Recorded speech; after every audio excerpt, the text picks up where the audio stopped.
allegiance to the flag of the United States of America, and to the republic for which it stands, one nation, under God, indivisible, with liberty and justice for all.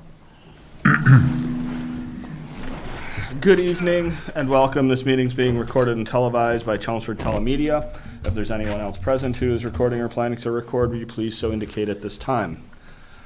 Before we get going, I do have one announcement to make. Due to a series of conflicts, Pat Wojcik has decided to step down from this committee. She wrote, at last night's Board of Selectmen meeting, I brought up the issue of my continued scheduling conflicts with the Tax Classification Study Committee meetings, which have caused me to miss approximately half of the meetings. It was agreed that it was impractical to appoint another board member to the committee at this time, given its tight timeline for the completion of the work.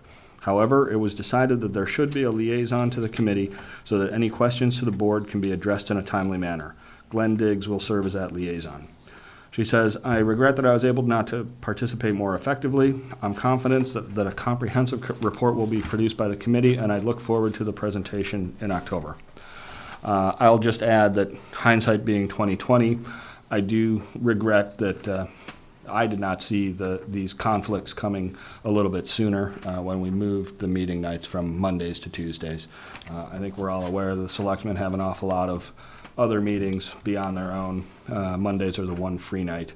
I do want to thank Pat for the time and the work that she put in, and I'm grateful for her proactive approach to the situation. All right, minutes approval. You should have two sets in front of you, I believe. The 7/24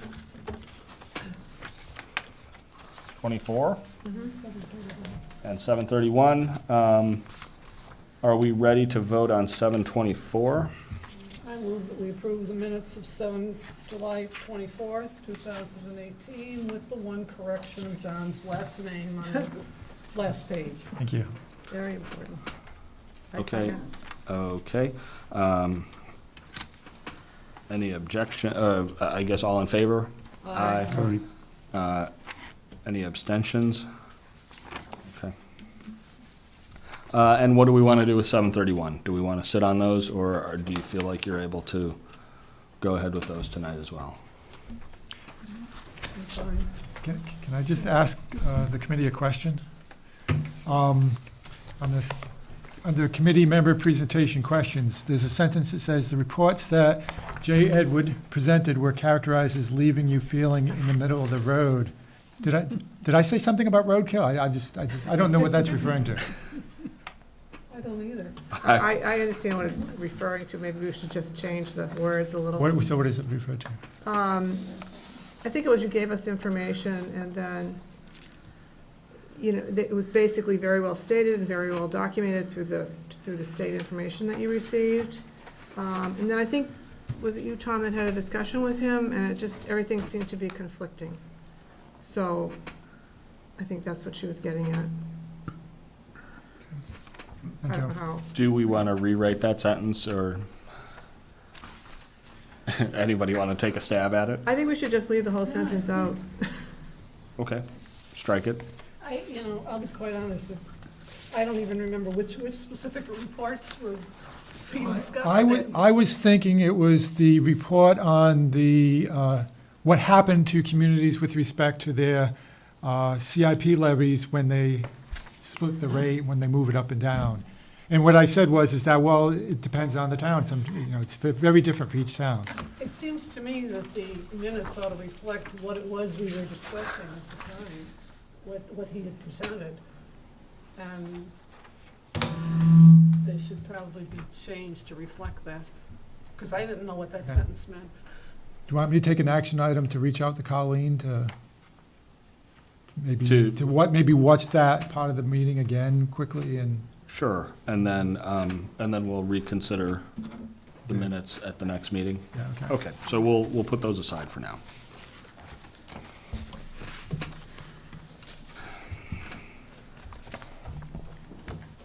Okay, the next item on the agenda is 1.0 under new business, but I'm going to ask the committee to take public comments out of order. We have a couple of people here to speak with us, and if there's no objection, I would like to bring Mr. Rhodes Johnson forward, who was a selectman here in Chelmsford from 1986 until 1991. And he was part of the group that decided to discontinue the split rate here. Oh, I'm sorry. You were part of the group that instituted the split rate in Chelmsford. Is that correct? Yes. Okay. Would you like to tell us a little bit about that? Please come up. Yeah. Good evening. Good evening. I was a minority vote in that issue. It happened approximately 30 years ago. You know, what I'd really like to do is get questions from you, because 30 years ago to today is a completely different world. So I would like to have you ask me questions, and then I can tell you why we did what we did back in the late 80s, as opposed to, you know, what's going on in today's world. Okay. So that's what I would prefer to do. Anybody want to start off? Well, simply, what was the argument for implementing the split rate at that point in time? I think it was Dennis Reddy who said that we were sewering the town, and that he thought that was going to be a major impact on the residents in the community. And so that was the premise behind it. But I believe we all agreed that we wanted to take baby steps when we went ahead with this, even though I voted against it, that the impact, I don't know how it is now, I believe is pretty similar, that 80% of the town is residential and approximately 20% is commercial and industrial. And so I'm not a math genius, but I said to myself, for every dollar that a resident wins, the industrial and commercial community have to pay $4 to offset it. And I also believe that the assessment on industrial and commercial property is normally higher than residential property. I own, and to this day I still don't own any industrial or commercial property. I own a home. So it's very important for me to also look at my tax situation. But furthermore, industrial commercial property, there aren't children going to schools. Usually they're using police and fire. They don't have trash pickup. And I just wanted to make sure that whatever we did in fairness to both residents and the industrial commercial people. That's why we really took baby steps. I think we put a 5%, it was 1.05. That's what I believe we did. So we didn't really go hog wild. When you started with the 1.05, did you have a target in mind to ultimately wind up at, or was that going to be something that you debated every year? Not only debated every year, reviewed every year, and we just wanted to see how it would go. To implement something that would be extremely large wasn't what we thought would be in the best interest of the entire community. And as it stands right now, we have some vacancies in the community, and as a citizen, I'm just wondering, I know we hired someone in town to try and fill the vacancies of the buildings we have in the community. And I'm just wondering what that person thinks about classification. And I mean, I think it would be an important, I'm sure they have, because I'm not following this, but all I'm saying is that is someone that I would certainly want to get information from, because if they're saying the higher you go, the less likely it is that we can get commercial and industrial people to come in, that has a bearing on the community. When you talk about reviewing how it was going, what kind of, did you guys have a set of metrics that you were looking at specifically, the value of the commercial properties or the fill rates or? Back in those days, we were kind of flying by the seat of our pants.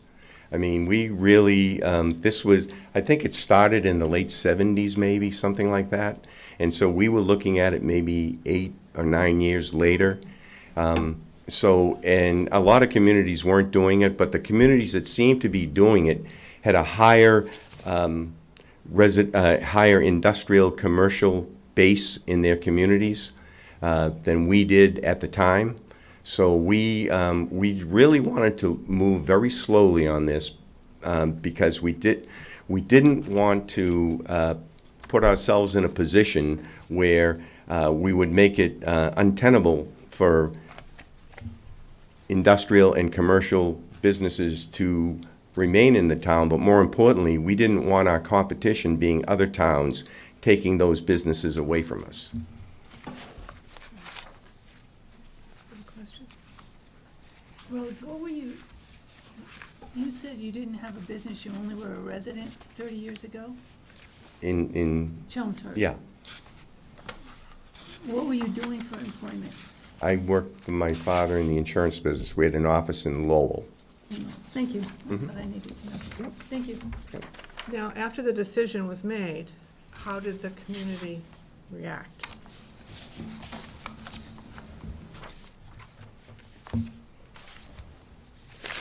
I don't think they were particularly upset because we went on a very low level, so the impact wasn't severe.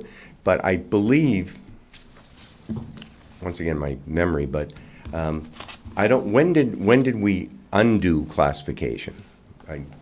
96, I think. Okay, so that was maybe 10 years, I was on from 86 to 92. So they did it after I left. Yeah, and they stepped down the same way you guys stepped it up, right? They did it over a period of 3 years or so? According to the initial rate was the 1.05. They stepped it down to 104 and 102, I believe. Okay, And it was fiscal 87 was the first year, and fiscal 98 was the last year. okay. And I got off in 92. So,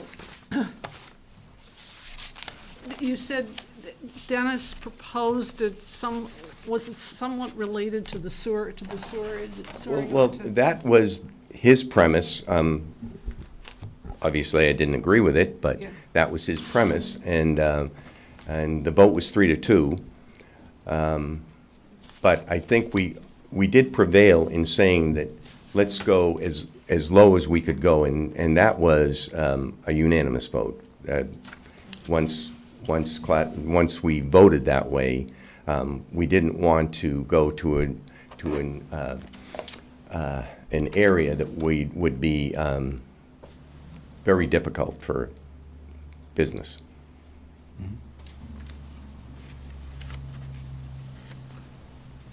Was it actually the sewer situation was the primary reason? Were there other reasons involved with the decision? You know, I really didn't, I wasn't buying that, quite frankly. I mean, I wasn't buying that, okay? So I didn't really, I always came with the premise that industrial commercial land is assessed at a higher value than residential property. That's the way, maybe I was wrong, but that's how I felt about it.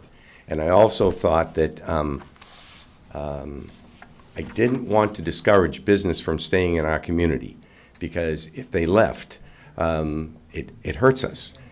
We also have situations where, as we can see right now, we have a lot more restaurants in the community than we ever had before, and that those industrial commercial buildings have people in them that need to go to our restaurants. They need to go shopping. They need to use other facilities in our community. And to my way of thinking, to discourage that would be wouldn't be in the best interest of the town of Chelmsford.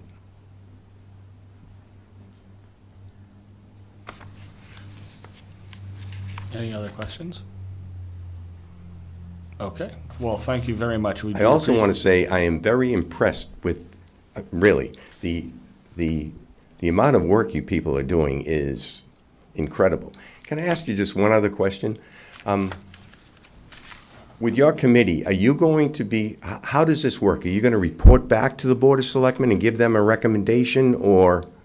We're still working on that. I think the hope is that we can find some non-controversial facts on mechanisms, rates, that sort of thing, and then we'll see. Recommendations are I think your experience was probably that it was more of a political decision than a cut and dried kind of technocratic approach, and I think that is properly the purview of the selectmen.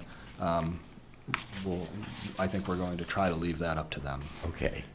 You started tonight by observing how things have changed over time. Things, but then again, some things are the same. Seat of the pants, still the way we go. Sure. Believe me, I know. Thank you very much. You're welcome. Mike, just a point of order. Yep. If I may, to piggyback on what was just said, John Harrington, Yep. Chelmsford Business Association. Back when this 5% was brought in, the business community was not aware of it. The only way we became aware of it, at the time, Ruth Delaney, who was on the Board of Assessors, gave me a call and said, where's the business community? You were just hit with 5% at the time, an extra 5%. I said, in regards to what? Classification. What is that? Now I'm talking a number of years ago, we were not aware of it. Once we became aware of it, and once we did our homework, we realized this is going to be a major problem, because 5% with this Board of Selectmen, 10% next board, it never ends until it gets to 150 or maybe 175, which will croak the businesses in this town, the small businesses. I'm not talking 129, I'm talking what you all know, the local diners and so forth. So I just want to make that aware.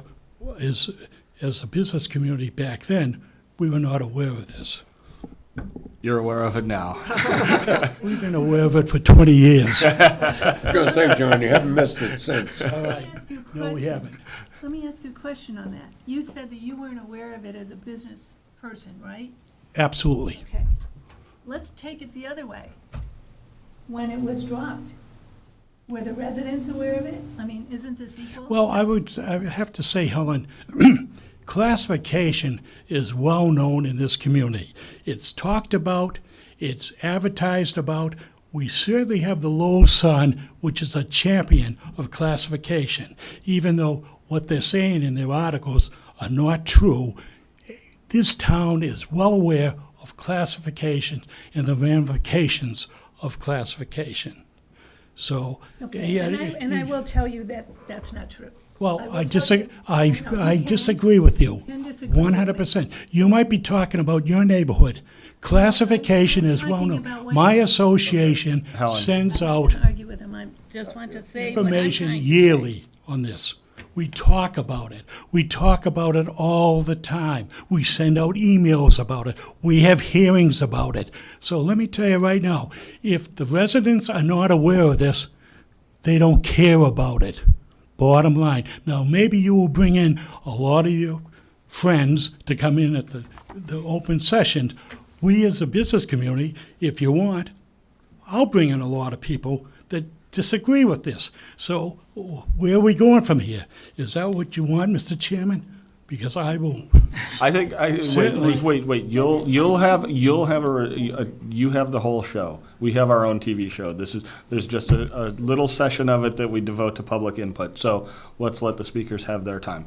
To tell you the truth, I think it's better when more people talk. Okay. So we'll see how it goes. I think we'll also try to gauge the room. And I think just like town meeting, we're going to ask people not to be repetitive. If they have something new to bring forward, I think that's great. Agreeable. Thank you. But can I say something? Well, Wait a minute, let's it's not just- gonna try to be, Just, I know, but let's just do it under Well, I just under want your to- time with questions I know, but I just want and to, presentations. trying to do what you said. All right, It's okay. go ahead. I have another meeting, but I will be back. Oh, great, that's why I didn't want you to leave. All right. I wanted to Thank you. say something Thank you, nice, John. so that's what I was trying to do. Who else, any other questions? Dan? No, I'm behaving. Hey, you're a good man. Thank you, John. Thank you. I had a point, I'm sorry, just 1 second, Glenn. There was a point of order, which I believe takes precedence. One of the speakers, Tim, Yeah, has to be at a different place at 8 PM. okay. So wondering if we can, Yes, so let's move forward with that. Tim being Mr. McGurty, who is the executive director at the Worcester Regional Research Bureau. His work there has included policy development for local, state, and federal initiatives. And immediately prior to his role there, he served as the Chief Development Officer of the City of Worcester and the Chief Executive Officer of the Worcester Redevelopment Authority, where he oversaw 9 city divisions related to business development, culture, housing, neighborhoods planning, workforce development, and youth, and worked closely with public and private partners to facilitate transformative redevelopment projects for Worcester. He's also served as the Director of Policy at the Boston Redevelopment Authority and has served on the Baker-Polito Better Government Transition Committee and the Economic Development Policy Council, as well as Worcester Mayor Joseph Petty's Tax Policy Committee. Yes, Mr. thank you. McCarthy. Thank you. And we have some reports. Yes, those are the annual reports from my organization, the Worcester Regional Research Bureau. You ran through my bio, thank you, but my background is local government. I worked in Boston, I worked in Worcester as Chief Development Officer, so my experience with tax classification comes not from assessing and serving or doing financial analysis. It more comes from the experience of economic development and the efforts it takes to grow, in my case, a large urban area, Boston or Worcester. And so admittedly, I'm a bit biased in my approach in the sense I look at this from a land use perspective and an economic development perspective.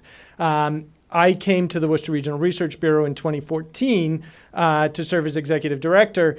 The Research Bureau was created back in 1985 as a result of a number of the tax changes going on in Massachusetts at the time.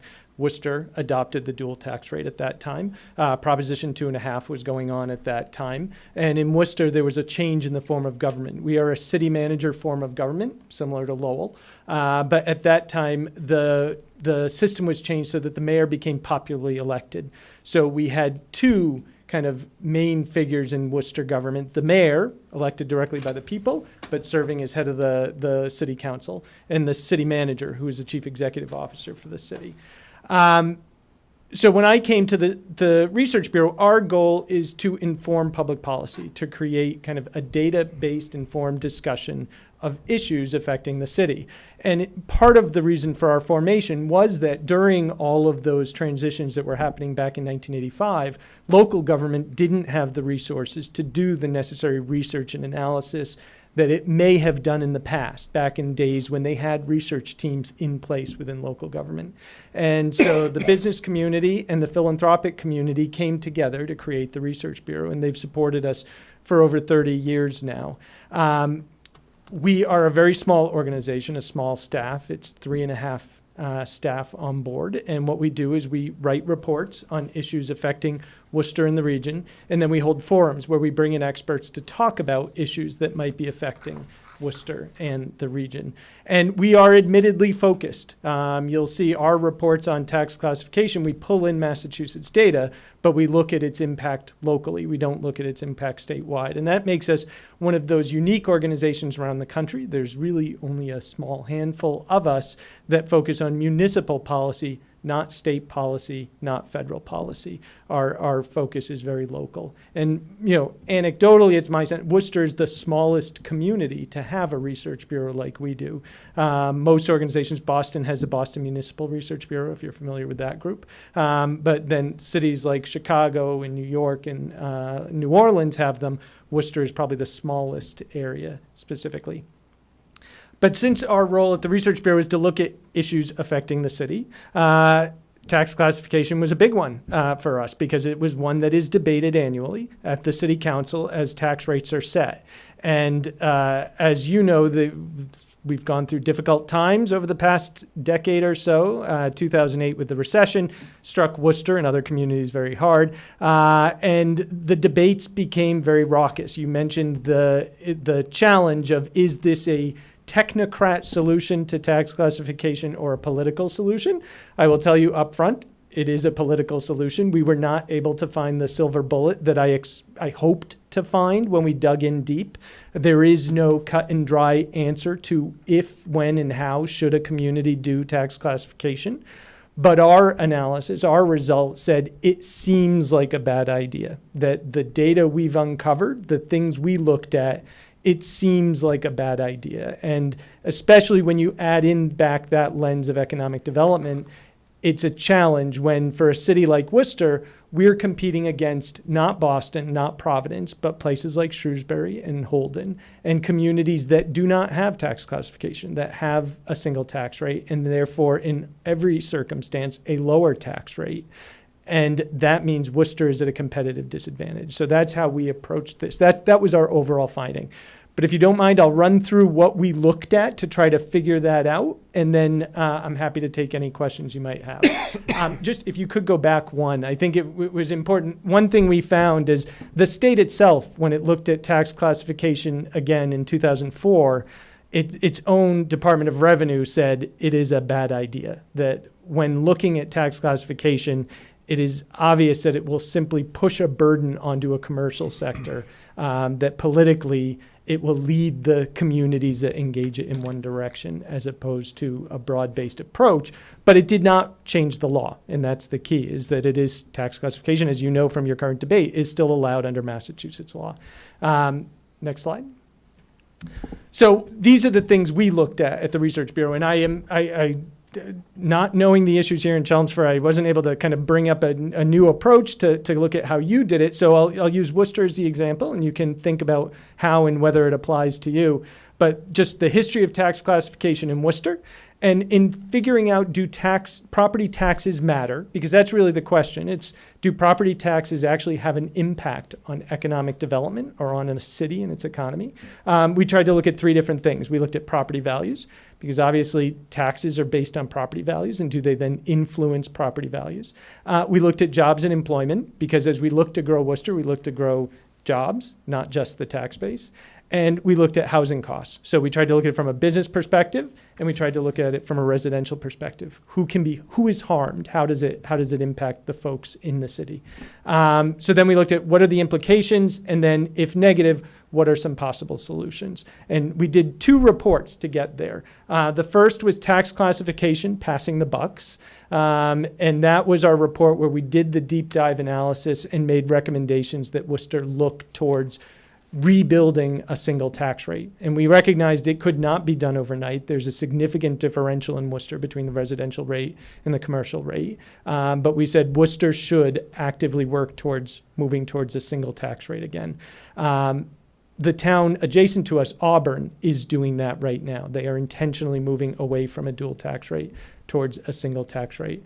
And I will say, just to recognize the political aspect of this, the city council itself, the Worcester City Council, while it votes for, in almost every year, the lowest residential tax rate, it always says, at some point, some councilor says, well, we made the wrong idea back in 1985, 1986. Now we're living with it, and we have to continue to address the challenge that's there. So it is a tug of war. It is a challenge. So then we put forward alternatives, saying, okay, if you are serious about addressing that challenge, here are some alternative ways to do it that could try to limit the impact or mitigate the impact. Next. So in 1979, tax classification was implemented across the state. It allowed communities, instead of treating every tax-paying property as the same, to classify among different classifications: residential, open space, commercial, industrial, and personal property. The dual tax rate generally represents the difference for most communities between residential and commercial, industrial, personal, CIP. That would have been fine if the city could then set taxes to whatever level they would have liked. But Proposition 2.5 was implemented in 1984, which basically capped the total amount of taxes in a community. So instead of allowing one tax to be here and one tax to be here, they were forced into a bubble where they competed. And so under the dual tax rate system, one going up, one going down generally pushes the other up. They're in a zero-sum game. And that is the challenge that Worcester faced, because Worcester generally taxes to the maximum amount allowed under 2.5 every year. Next, please. So these are the valuations in Worcester, and we went back 10 years. You can see Worcester is primarily residential, which it sounds like Chelmsford and Worcester have a similar division in many ways between residential property and residential property values and commercial properties. You'll notice the two bumps. We tracked four different groups: residential, commercial, industrial, personal, and tax exempt. A key piece for a city like Worcester, it may not be the same in Chelmsford, is 1/3 of our property is tax exempt. Primarily that is public. Often you hear talk of colleges and universities and all that. Primarily that exempt property is public property, whether it's state-owned property, city-owned property, even we have some federally owned property. Then you have about 9% for religious organizations, 8% for colleges and universities, recognizing Worcester has 9 colleges and universities in the city itself, so we have a big college base. But we looked at tax exempt, and you can see tax exempt has been growing in value considerably during this period as well. One thing to note on this period of time is the jump that occurs in 2012, primarily with commercial property and with tax-exempt property. And that is not a market-driven jump. That is not that commercial property suddenly became more valuable in Worcester and had some growth surge after the recession. It was a reevaluation that had to happen, a reassessment, where the city had to work with DOR to go property by property on every commercial property and every nonprofit, because the city had been undervaluing them over time. So that's why you see that bump up. But generally speaking, you can see commercial property has grown in some value, even while commercial properties have declined. Keeping that in mind that a number of properties in the city have converted from commercial to residential as people sought a different use for their parcels. But commercial property has increased in value somewhat. Residential property increased in value significantly. It had a dip during the Great Recession period, but property values are rising again. We could go to the next slide. This is Worcester's experience with the dual tax rate. The solid line on the top and the solid line on the bottom, the dark blue on the top and the dark blue on the bottom, are the maximum and the minimum tax rates possible during each year shown. So you can see Worcester could go up this high on a commercial rate, down this low on a residential rate. The light dotted line through the middle is what the single tax rate would have been if the city had gone with a single tax rate. And you can see commercial almost throughout is pushed just about, if not at the highest amount allowed under the tax classification process. Residential is brought to the near lowest amount, if not the lowest amount. There are a few exceptional years where some compromise was made to bring the rates a little bit closer together, but they do tend to fall to the extremes on either side. Next, please. So looking at property tax rates in Worcester, again, you can see residential has generally been increasing, and this doesn't include the last year, which was a very strong year in Worcester across the board for property values. Commercial has grown, but it still is a much lesser percent. That said, as a result of tax classification, commercial properties since 1984, the implementation of classification in Worcester, have paid over $650 million that they would not have paid had it been a single tax rate. So while residential property values have been high and have grown, like commercial is bearing a big burden of the tax base that it would have carried otherwise, the tax amount. Residential has seen, correspondingly, a $650 million savings in taxes over that time, although you would not know that based on discussions at the city council. So it is a cost shifting. It occurs as in a community that pushes to the 2.5 limit. It is a cost shifting between one party or another. And in Worcester, that's pretty pronounced. Next, please.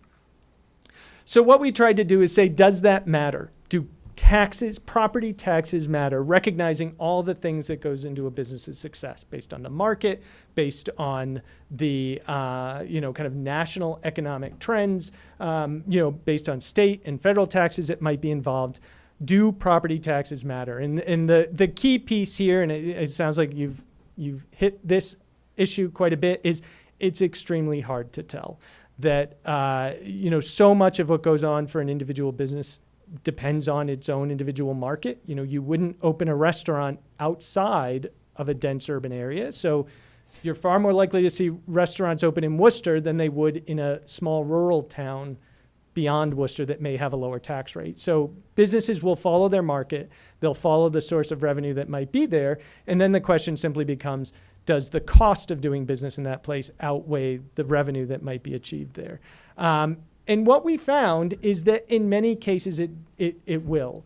And in looking at some of the literature, and it was admittedly few, we had hoped to find that one report that explained it all to us, and we didn't. But, property taxes are not a huge driver in where businesses locate. They are a driver, but they are not a huge driver.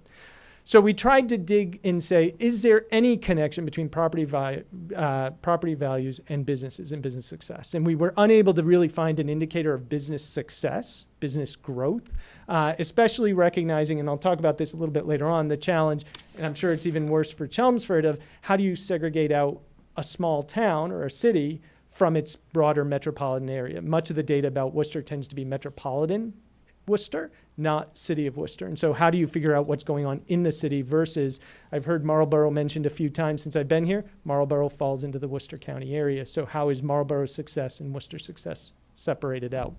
But what we did is we looked at tax rates across the state. And this was our one unique approach. We thought, let's see if there's something different. So going back to the beginning of tax classification in the 1985 area, we looked at every single tax change in Massachusetts that happened from one year to the next. We did not look at tax numbers, like the actual tax rate. We looked at the change in tax rate from one year to the next to say, does an increase in taxes cause an impact on property values? And it is very hard to say whether this is relevant or correlates or is a causation, but it's interesting to note because property taxes follow economic change. If the value of a property goes down, tax rates will likely go up because they need to charge more to get the same amount of money, the municipality.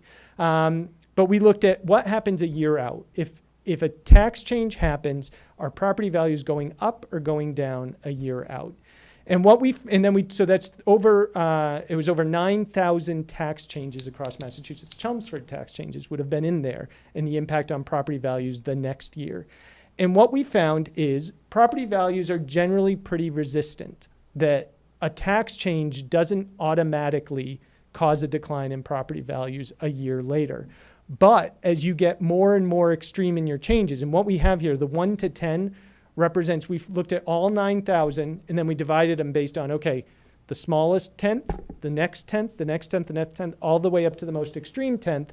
So the 8, 9, and 10 are the highest tax changes year over year. And as taxes change the most, you see property values really being impacted.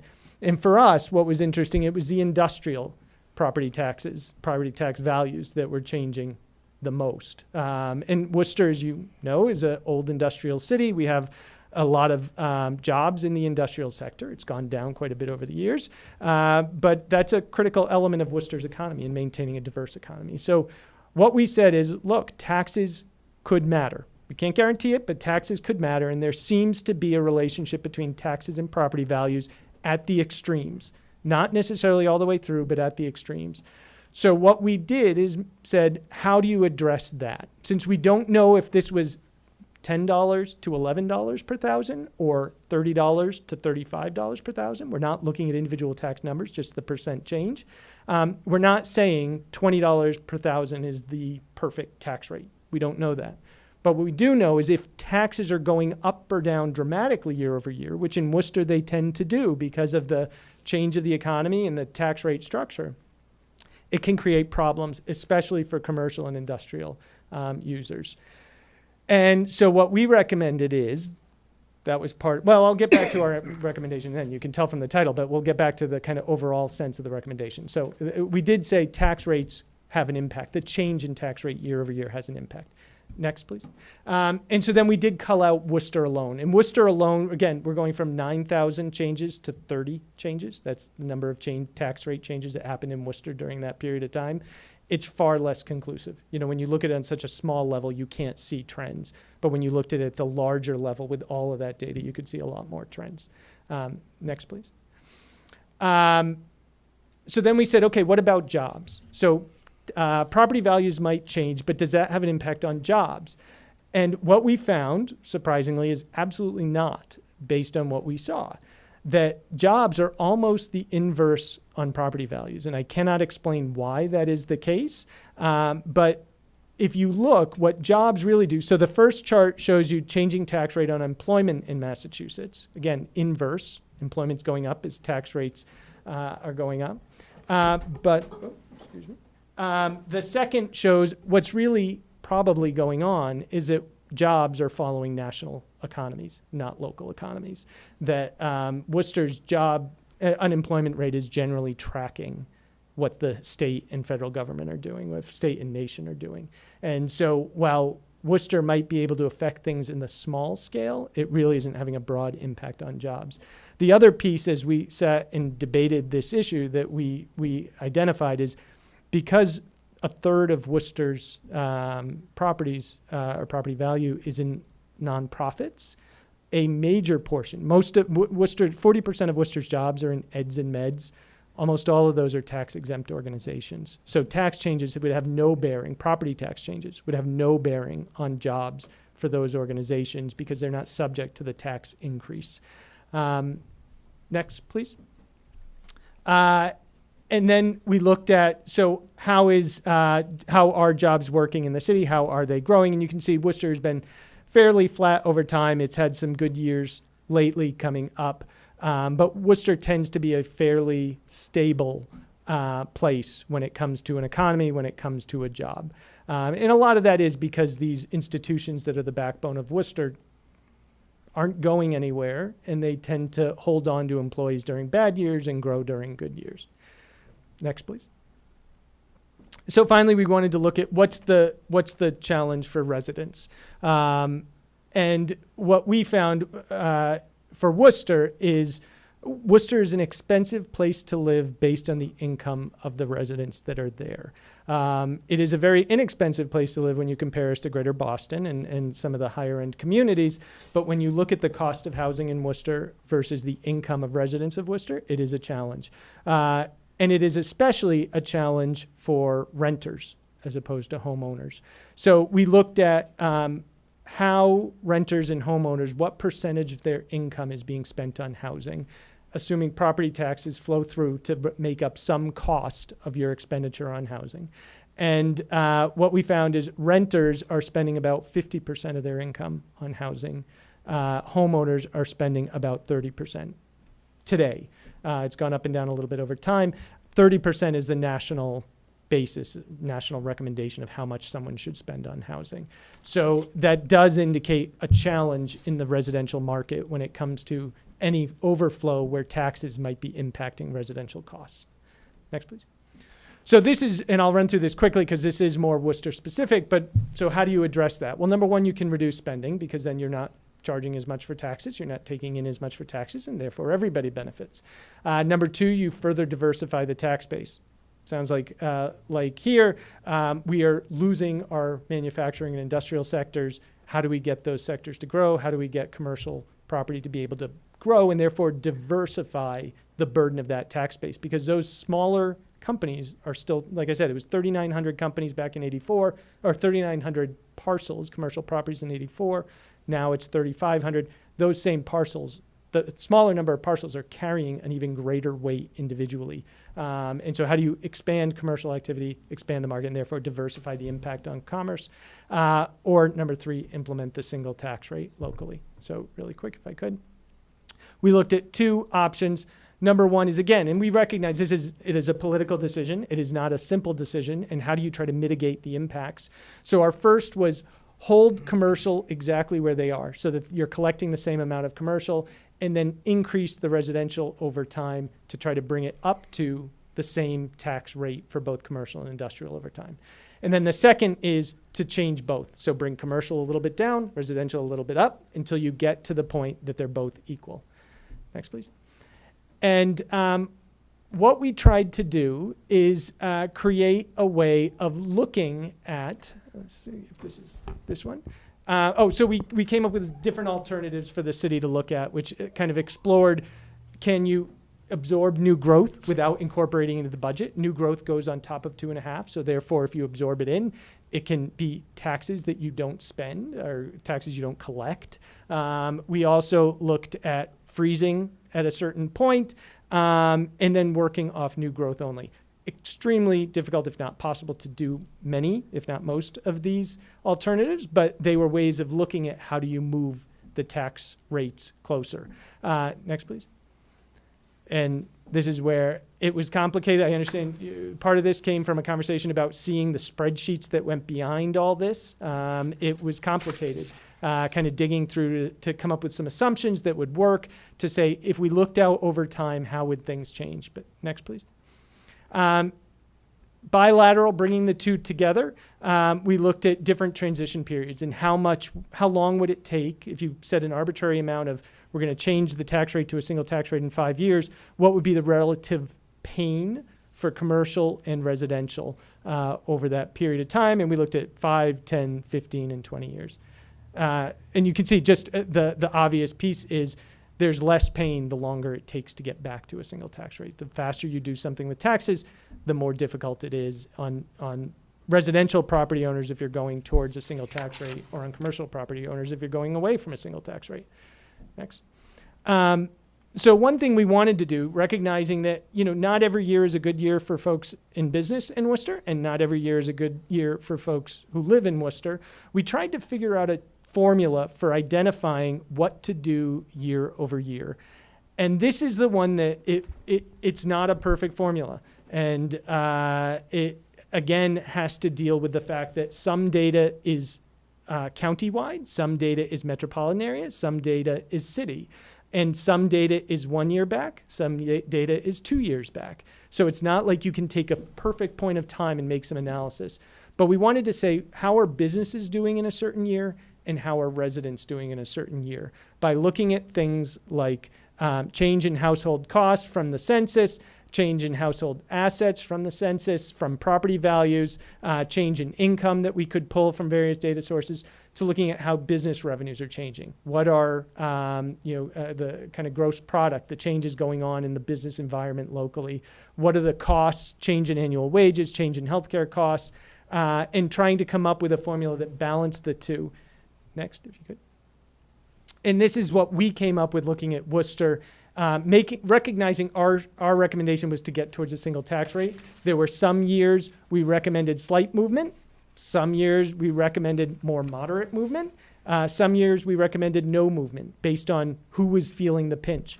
During the recession, it was businesses that were feeling the pinch more than residents, actually. But then as the recession went on, that pressure fell more and more on residents. So we looked at what could the city council do each year to do an actual quantitative analysis of who's hurting as opposed to a qualitative analysis. Recognizing, again, the data is not perfect. It's kind of giving you a sense, not an actual. Next, please.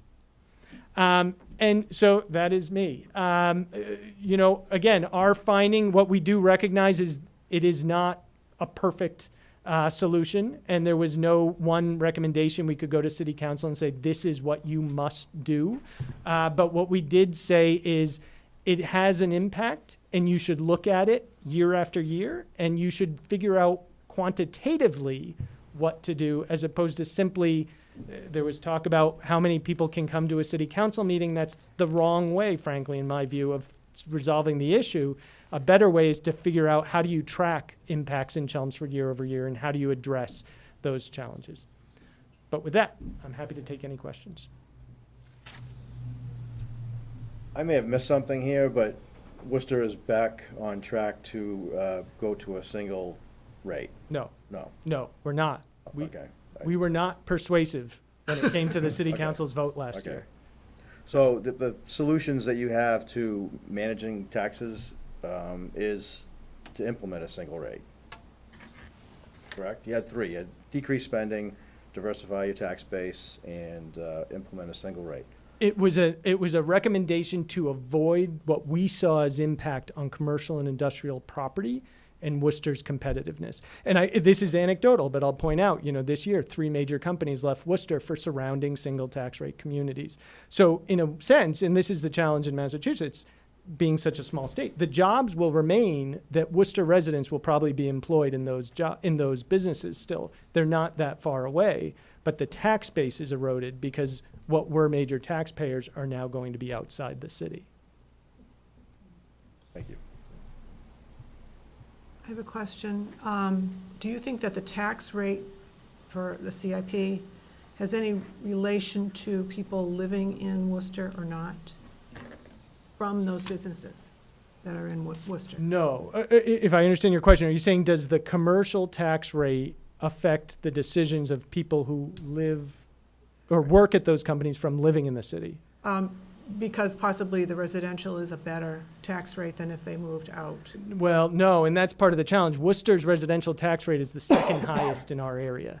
So while the goal was to create a low residential tax rate, and by moving the commercial burden up, it has not worked. There is only one community that has a higher residential tax rate than Worcester, and it is a purely residential community. Now, what I will say, and we don't have that chart in here, is, and it may be true of this area, we have this, it's not unique, probably interesting situation that even though our tax rates are higher, the tax burden tends to be lower because the values are lower. So you can buy a house in Worcester that the equivalent would be $200,000 more in the neighboring community, but because you're buying it in Worcester, you may be paying a higher tax rate, but your tax bill will actually be lower based on that residential value. So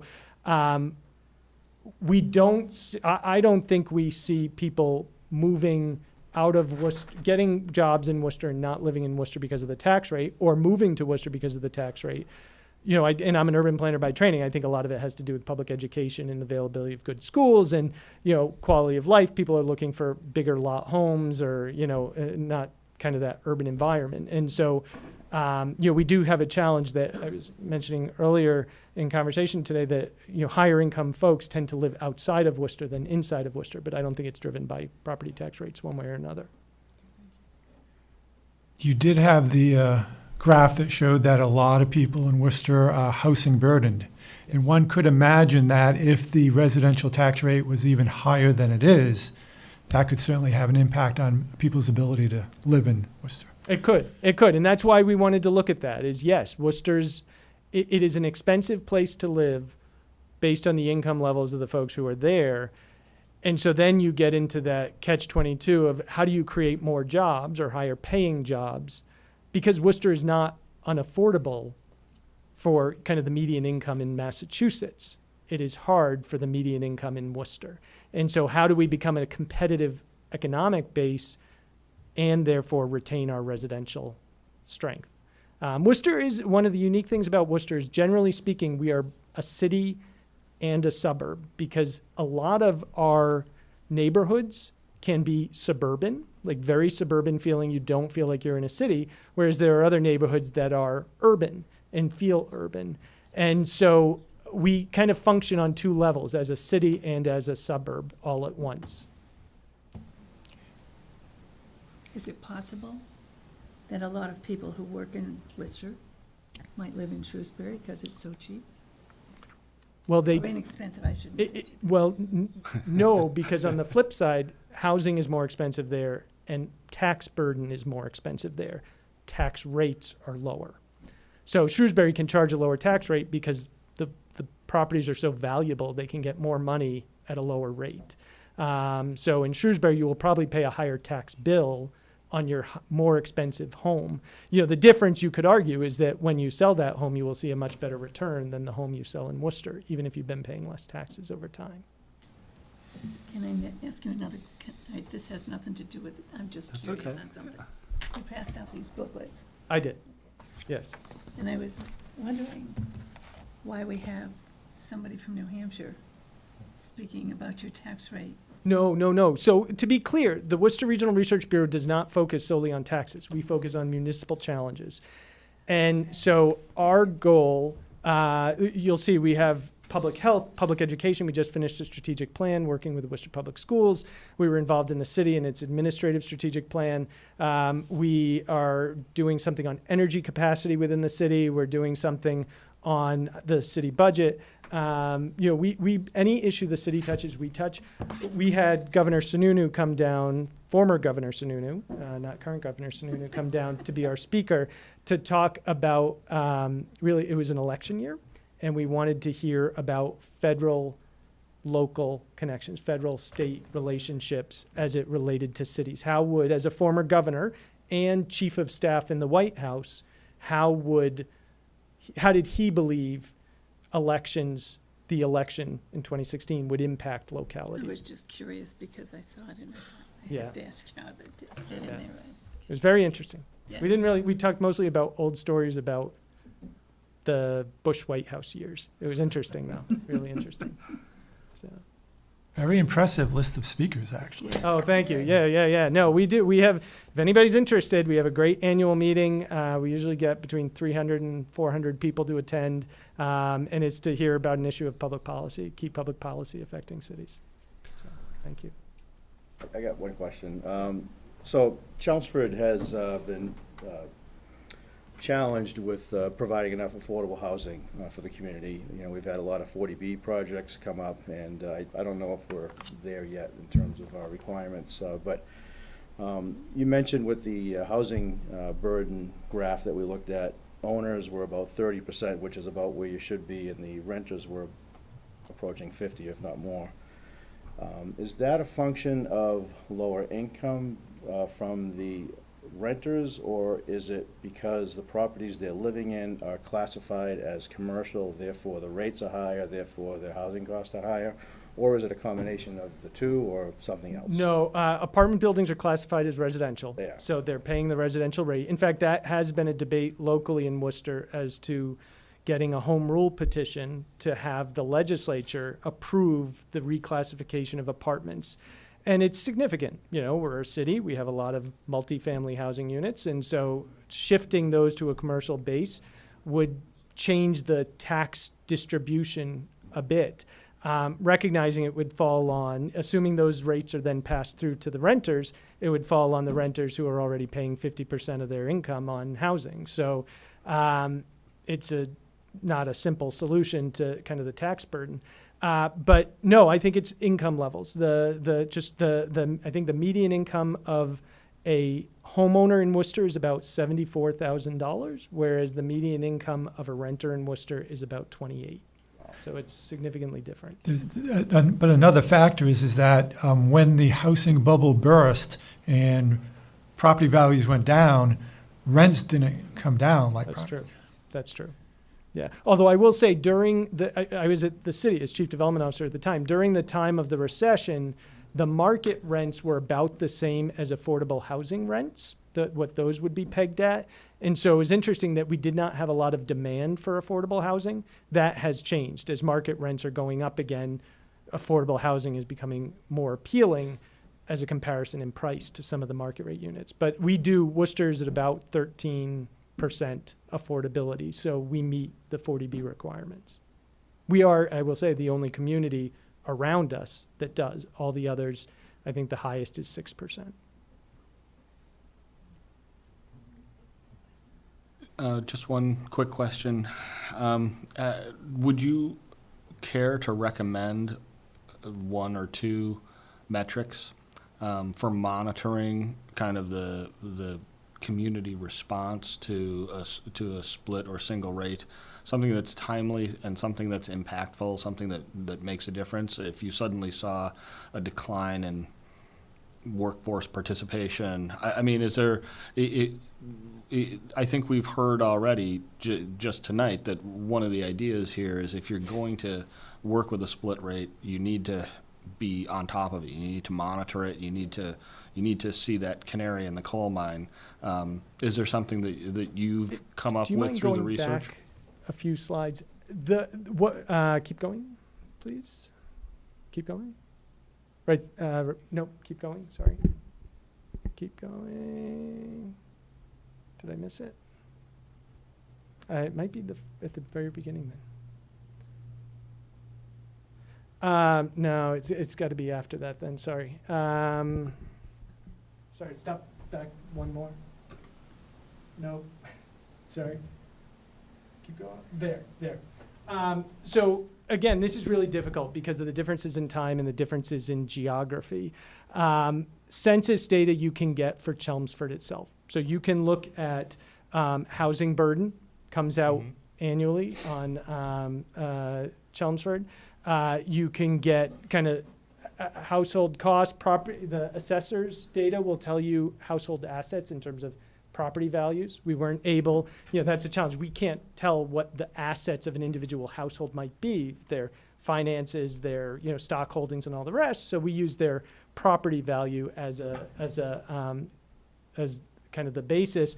But people could own more than one property too, so that creates a challenge. So I'm happy to go through whomever what we used to try to get to this, the data sets we used. But I will tell you, it is difficult. Census data we're using 2016 census data right now. That's the most recent. Okay. So you're going back a few years. The business data is, I think, 2015 data. So you're going back even more years. And a lot of the labor statistics are metropolitan area. So for us, we pick up the 495 belt, and 495 may be doing better than Worcester, but it gets absorbed into our equation, and it's just difficult to kind of sort it through. And that's why, for me, this is more an indicator than a definitive, This is what's going on. It's one of those, does it seem like this reflects what we think we see in the community? But I'm happy to talk to anybody about each source that we use for each of these elements in our equation. Okay. And can we get a copy of this presentation? Sure. If you Sure. just. You want your thumb drive back? Yeah, if I can take my thumb drive, we could just save it on your computer. There you go. If you could email it to me, that'd be the Sure, best. I'll save, not a problem. All right. Thank you very much. All right, Thank you. thank you, good luck. Thanks, Tim. Thanks, Ted, good job. Thank you. Okay. I think I would like a motion to close the public input portion of the meeting with an intent to reopen it. in So its moved. normal phase. Second. All in favor? Aye. Okay, so that gets us back to new business, which in this case is a discussion with Mr. Bill Mitchell, who is the chief assessor in Leominster. But I believe your CV also shows you had a stint in Sturbridge. I did. Had a stint in Worcester as well. Okay. Yep. So for those of you who don't know me, let me give you some background on my history. I'm an assessor for the city of Leominster. I hold both my MAA designation and RMA designation from the Massachusetts Association of Assessing Officers. I currently serve as their president of the association. I headed their education directive for the past 6 years. Prior to that, I was on the Worcester County Assessors Association as their president and education director.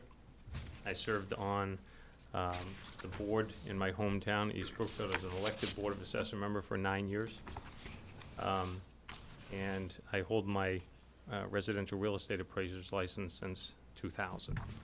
So in my spare time, I am the chief assessor for the city of Leominster.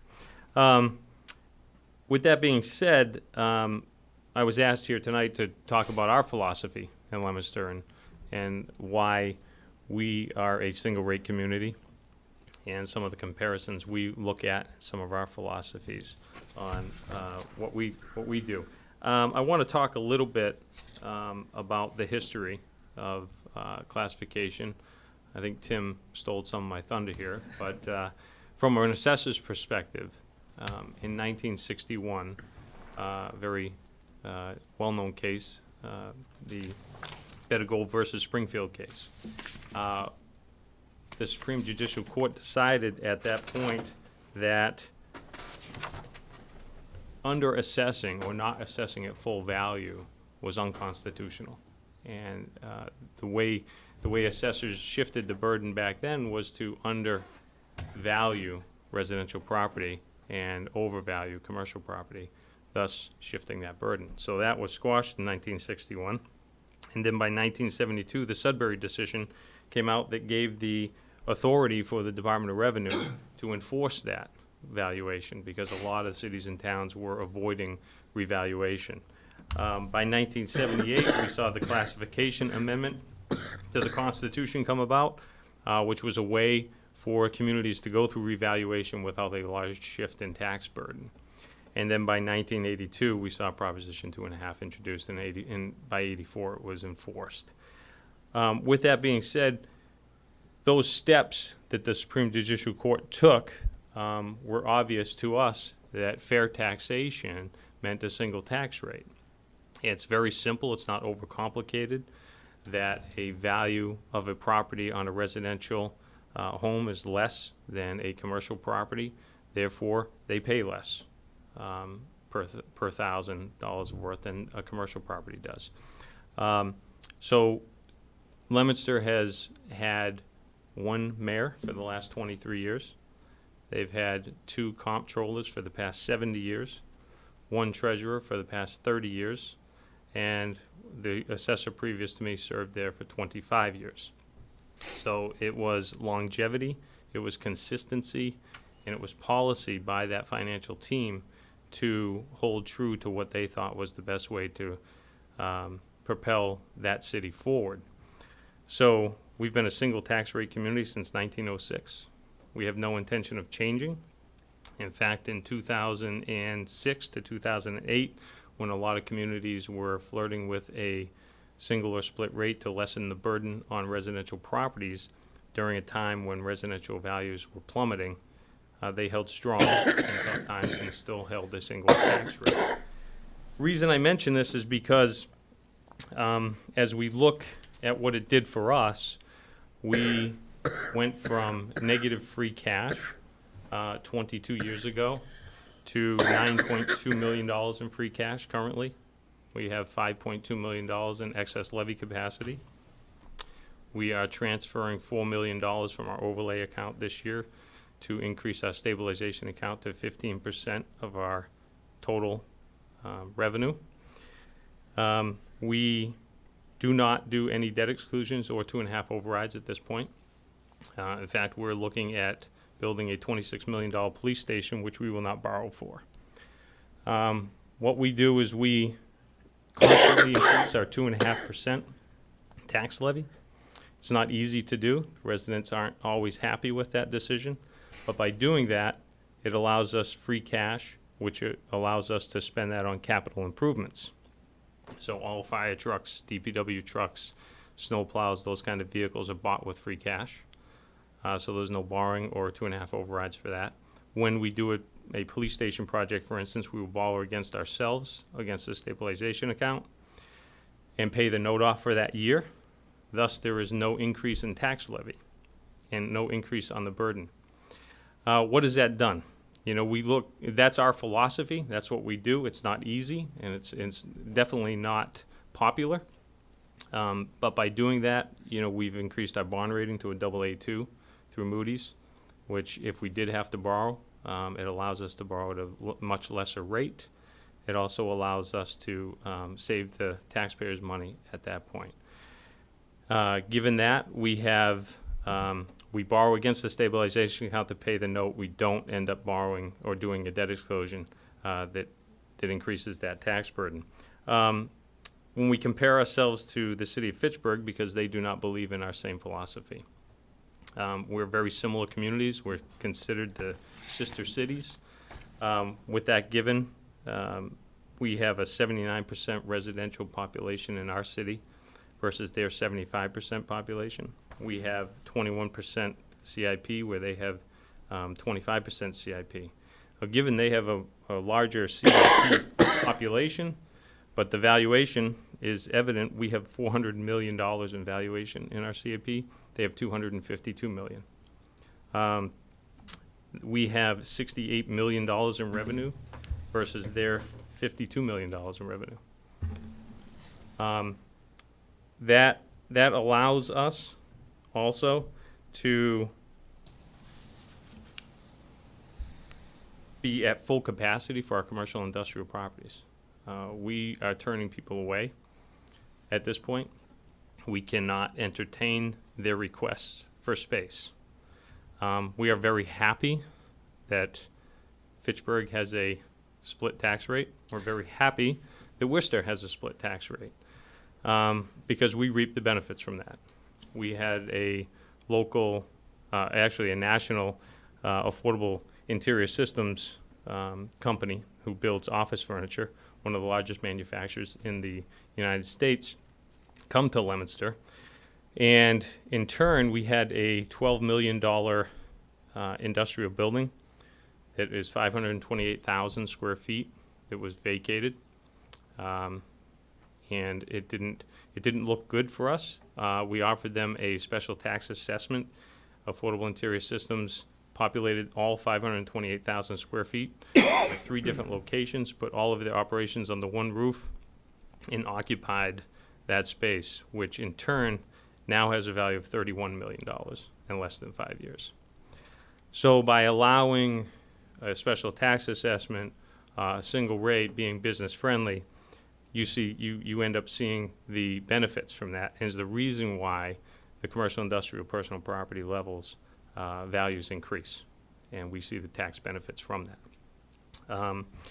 We will definitely take as many businesses as we can from other communities that have the split rates. We've seen the inquiries. One of the Worcester businesses did come to Leominster. And we see that. We compare ourselves. There's Leominster, there's Fitchburg, there's Worcester, there's Shrewsbury, there's Chelmsford, and then there's your surrounding communities. It's a decision you have to make. It's not an easy one, but believe me, the long-term goal is to propel you forward and to make you financially stable. Other post-employment benefits is a big issue for Moody's and for most municipalities. We are number 1 in the state. We are funded at 98% OPEB at this point. We supply $2 million a year towards that. And that allows us, compared to Fitchburg, to save the taxpayers $124 million over the next 10 years. Again, these are not easy decisions, and they're not very popular. But as you can see, after 35 years, this definitely makes an impact and a difference upon the community and how well it can do versus the community with a split rate. Some of the history, and I'll talk a little bit about this because you guys are facing the same thing we faced in Sturbridge when I was the principal assessor there for 5 years. When I got there in 2005, there was a split rate. Actually, 2008, there was already a split rate. The intention for Sturbridge and the select board at the time in 2005 was to split the rate because of the residential impact from falling values, was to lessen the impact on residential properties. They did that. Their intent was to go back to a single rate within 3 years. This unfortunately did not happen. They ended up at a split rate and kept the split rate until 2009. From 2005 to 2009, they lost 15% of their mom and pop shops during the Route 20 tourist district.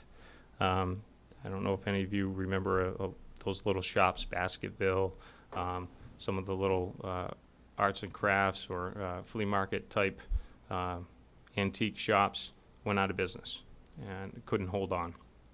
And what that did in turn was decrease the commercial and industrial property base in value.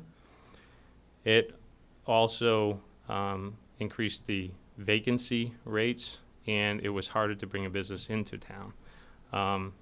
They tried to do expediting permitting, things like that through the process to get that commercial industrial base up. They were not successful, and in turn, although they shifted to a 1.15 at one point in Sturbridge, the impact wasn't enough for the residents to feel a large savings. They finally went back to a single rate in 2010, and we had a political atmosphere in 2013. They went to a split rate again for 1 year, and immediately changed it back in 2014 to a single rate again. From my perspective, a split tax rate is not beneficial to a community. We're all about fair and equitable. We think that if your property value is higher, you're going to pay more taxes. It's fair, it's equitable, and it's reasonable. The hidden pitfalls that you will see in a split rate. I'll get into a little bit of valuation here. For any commercial industrial property, it's valued based on their income approach. And what that means is it's an investor-driven value. You take the income, the net operating income of the property divided by what's called the capitalization rate to get to a value. Built in the capitalization rate is your tax rate, okay? Once you raise the tax rate on your commercial industrial properties, the value is immediately impacted on your assessed values for your CIP. So that goes down. So that's a little hidden bump. In turn, what happens is your overlay account must be increased because your abatements are much larger in a commercial industrial personal property sector. These people are very savvy. They're very concerned about the taxes they pay, and they have a lot of tax consultants they hire to just file and make our lives as assessors miserable. And we spend a lot of time defending those values the best we can and trying to, we end up hiring an appraiser maybe to appraise the property because some of these might be Home Depots or large big box stores or large commercial industrial properties. I'm sure Frank can tell you a lot of stories about that, but it's definitely true. So your overlay account is raised by your taxpayers for liability reasons, and your burden is hidden in those costs. Commercial and industrial personal properties do devalue, and your overlay account is increased, and your taxed liability increases. It's very short. It's very simple. I don't have a lot of top secret information here. It's just we see it very simple, and we hold the line, and we intend to. So I'll open it up to any questions you guys have regarding our philosophy or questions you might have. Did I understand you that you tax up to the levy limit, Yes, we do. but your budget is such that you're intentionally doing it with a lower budget so you have the free cash? Right. Once we got to $5.2 million in excess levy capacity, we continue to save $5.2 million in levy capacity each year by raising 2.5%.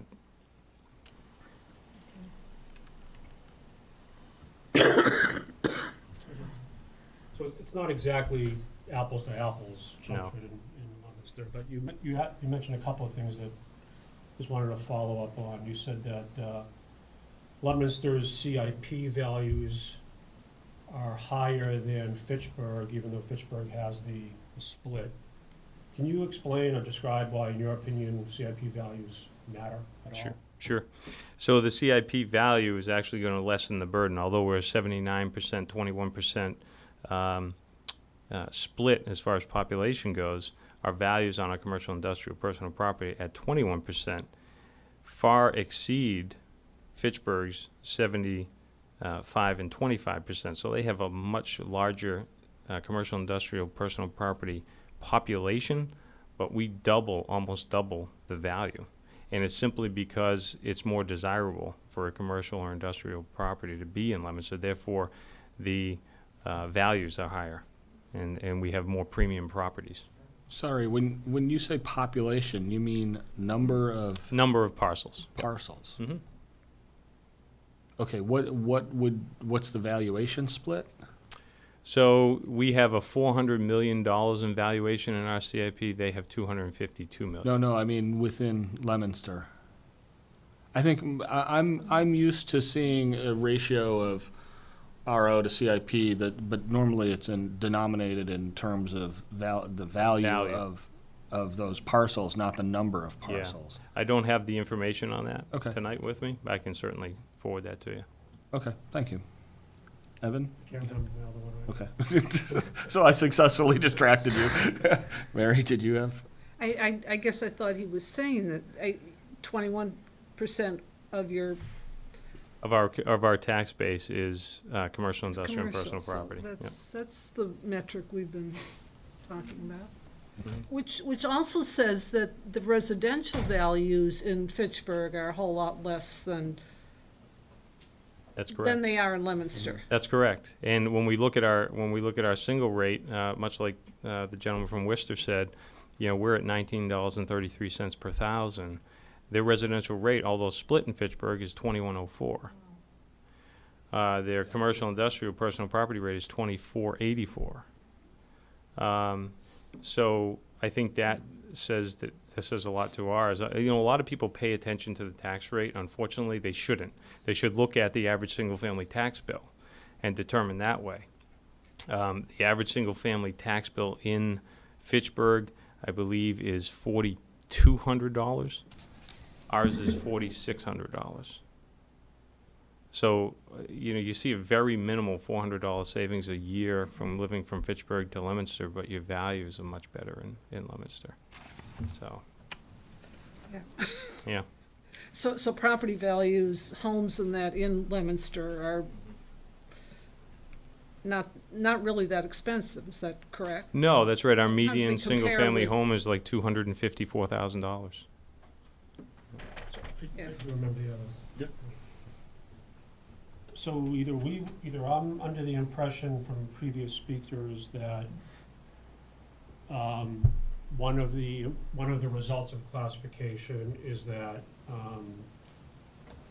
commercial industrial values have a tendency to decrease. Correct. But tonight was the first time I've heard it described the way you described it, that it's just part of a formula. It's not a trend, it's going to happen. It's part of an assessing kind of industry calculation. Yeah, it's not even an assessing industry calculation. It's a valuation or investor-driven So that's got nothing to do calculation. with market and That is the market. apples and oranges, that's going to happen. That is going to happen. Absolutely. It's a blend between what we call an unloaded capitalization rate, which doesn't include the tax rate, or a loaded. When you're talking about assessed values and you're comparing the assessed values to a commercial industrial appraised value, you are then loading the tax rate into that calculation. So it does immediately have an effect on your assessed values. So to restate my first question, why is the Leominster financial model? I'm sorry, Why is a CIP assess values the driving factor? I'm trying to understand where that fits within the puzzle. So as the values of your commercial industrial property goes up, they're a slow, steady moving machine. They don't dip it's not a roller coaster ride like residential property. So as that commercial, industrial, and personal property values go up and you see more growth, the residential values don't increase as fast as those commercial, industrial over a long period of time. Therefore, the burden shift eventually happens. You believe it was able to take place in Leominster, slow and steady Yes. by Yeah, we've seen that. single? Mm-hmm. Yeah, absolutely. You're saying you're seeing a burden shift from the residential side to the CIP side? Absolutely. Yep. That, Yeah, it's Pie's values, going up. it's that pie, it's that simple pie chart. As you increase that pie on the CIP, the pie on the residential side can't do anything but go down. right, that we've actually seen, I think, the opposite effect long-term here in Chelmsford is a bleed over from CIP to residential. I did want to ask you kind of a philosophical question. You touched on it a couple of times, saying a single rate is obvious. That, you know, if your property is worth more, you pay more, but it should be at the same, it should be at the same rate. The commercial properties and industrial properties are valued differently than residential properties are valued. That's correct. Are they really the same thing, or, I mean, why not have a different rate, since you're talking about two different things? Well, that in essence is the argument. The residential value, or the median residential value in Leominster, for instance, for residential properties, $252,000. At the same rate, $19.33 per thousand, they're going to pay about $4,600 in taxes. Now, the commercial property, the median commercial value in Leominster is $600,000.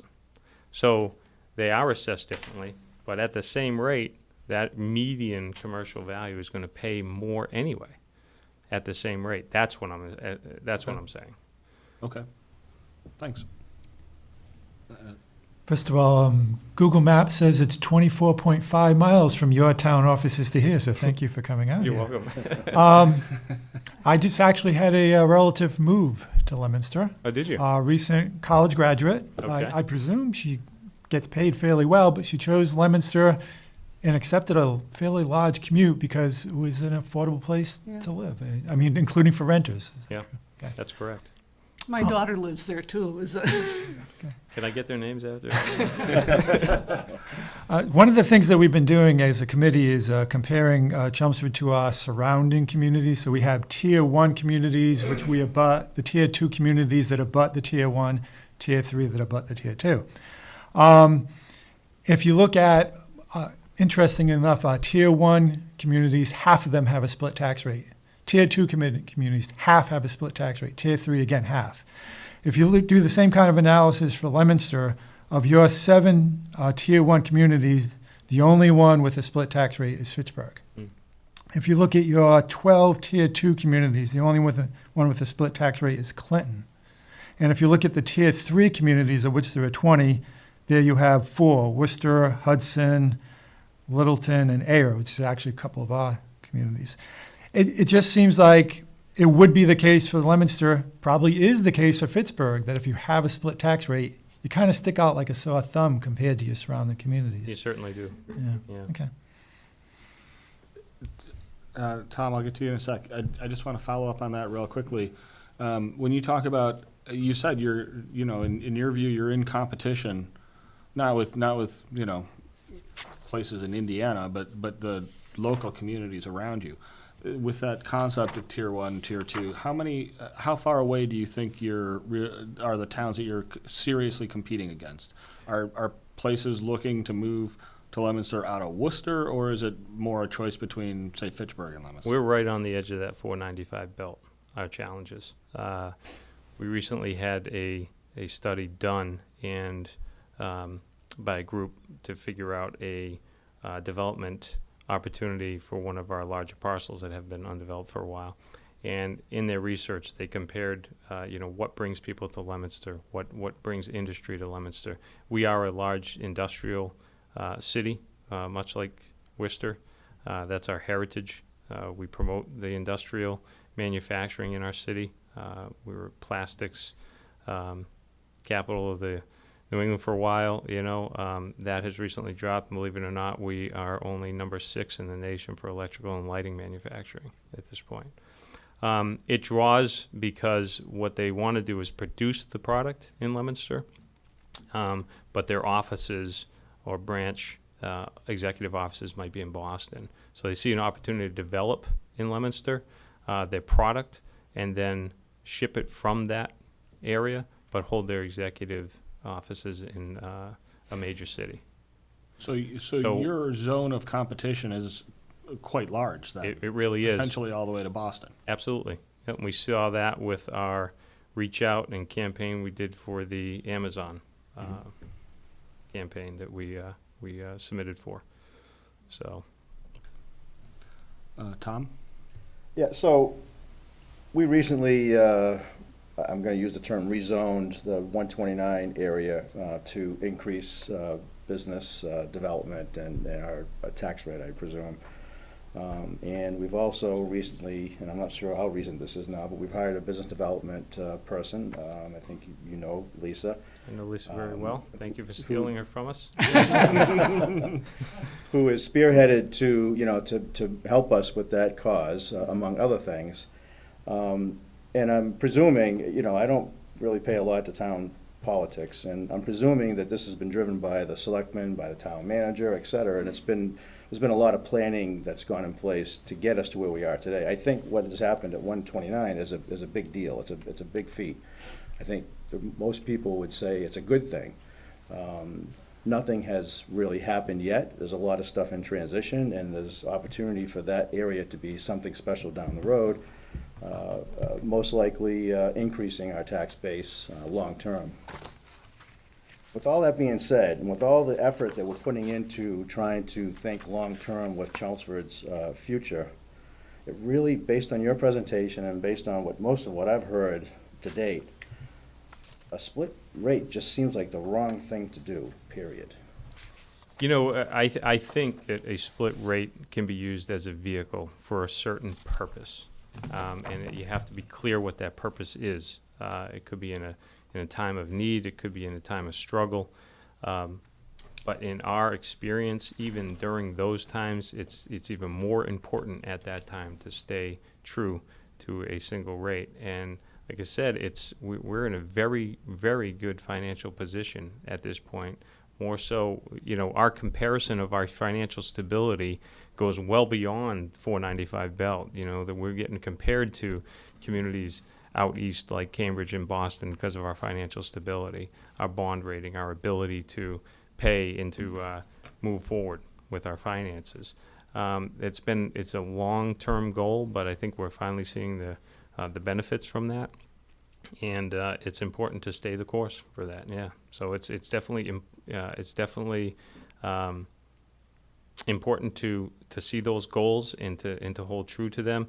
Like I said too, I worked with Lisa a lot on a lot of the development in Leominster before she left, and I think that a couple of the properties I can mention was AIS, that Affordable Interior Systems. That's a huge increase in tax base for us. We had two other a commercial property and housing property on Adams Street. It was worth $125,000 an empty mill building when they took over, and now it's worth $10 million. We had an old piano wooden factory that's now affordable housing that was valued at, I think, $300,000, and now it's going to be valued at more than $12 million. So just that growth, that opportunity, and what a single tax rate, what a business-friendly community, or someone that wants to offer an SDA or TIF program or an economic development incentive program, allows that tax burden to increase. That tax base to increase, which would lessen the burden on other residents already in town. So it's important to note those things. It happens over time, but it does happen, and it's important. I have a strange question, I think. When you started your presentation, will you go back and tell me, again, the people who run the town, the longevity that they have been there, and then I think if I remember this correctly, then I'll have another question for you. Sure. So we've had two comptrollers in the past 70 years. John Tater, that was there for 40 years, and Mr. Richard, that's been there for 35 years. We've had the Mayor Dean Mazzarella, that's been there for 23 years. He's going to probably be running for another term and maybe successful and have 25 years under his belt. David LaPlante's been the treasurer. He was a treasurer in the city of Worcester, transferred to Leominster, and he's been there, I believe, 28 years. The assessor that retired prior to me taking the position 5 years ago was Walter Poirier, and I believe he was there for 23 years. That is the financial team of the city. So 3/4 of that team was there for 25 years and were able to see through a solid vision that they kept. They wouldn't falter. Do you think that it was not the biggest factor was not the single tax rate as much as it is the people who have the longevity of staying in those jobs and seeing the future down the road and being able to enact that, which most towns in the Commonwealth of Massachusetts have not had that benefit of doing. But that little town was able to do, probably not deliberately, but by chance, so that you get to the bond rating you're at. Mhm. I mean, do you think that maybe a lot of that credit should go to them? I think a lot of credit does go to them. That's my point. A lot of credit does go to them and their ability, because believe me, every one of them will tell you how unnerving it was to stay at a single tax rate, and they all believe that that was the driving issue behind keeping a stable budget, but increasing by 2.5% each year, while unpopular, and staying at a single tax rate to attract business growth. But in that, they also had to do other things to make that also work. They had to make sure they stayed on point by keeping the Right. budget level and low, and knowing that eventually that base would increase, therefore the growth would increase, therefore the money would come later. So, I can tell you that as the assessor in the community, I'm also the IT director, the voice over IP phone director, the land procurement officer, and whatever else they decide to throw at me. So, I think that's the way that Leominster runs. The treasurer was the IT director before me. Everybody, there's no silos. There's no particular job that you do. It's a big team, and that's an effort that has been put forth by the mayor over the past 20 years. So everybody recognizes they have to do more than just their job. Because if this mayor was put in there for 23 years, and he was voted in and people were dissatisfied with what he was doing, they had to see a benefit to him staying there. So he's probably, you're right, going to be there another 2 more years, if not another 25. That's right. The only reason he's not going to be there longer is because he's going to retire. But he's going to have the money to do it. Yeah, hope so. Pension will be. What's the town budget of Leominster? It is 68 million raised by property taxes, but I think it's 110 million total budget. Okay. You So have state aid, motor 68 vehicle million is the excise. levy, but you said Right. 110 total. Mhm. Yeah. And have they been funding the OPEB all along, or? They have funded that for the past, I think, 15 years. I'll have to ask John, but and that's been, and they also have not increased any COLA, cost of living adjustments, to the retirees for over 10 years, Okay. which is not easy. They, I'm just curious as to fire how all the time. they're controlling what they're doing to control I spending, think it's which important is- when you look at that OPEB funding that, it's out there that people should be using a 7 or 8% return on their investment. We use a 5.5 or 6% because that's realistic. That's what you're going to get. And so by doing that and contributing a large amount of money from stabilization or free cash each year into that fund, we are now at 98%, if not 100%, in our pension funding and working on our medical funding at this point. Impressive. I have a quick question. Sure. In relation to the free cash, you mentioned there's usually an overage and you can afford a fire truck or a Absolutely. big item like that. Now, I'm assuming you have a capital budget, Mhm. and these items are just extra waiting for the free cash to happen. No, the capital budget comes out of free cash on purpose.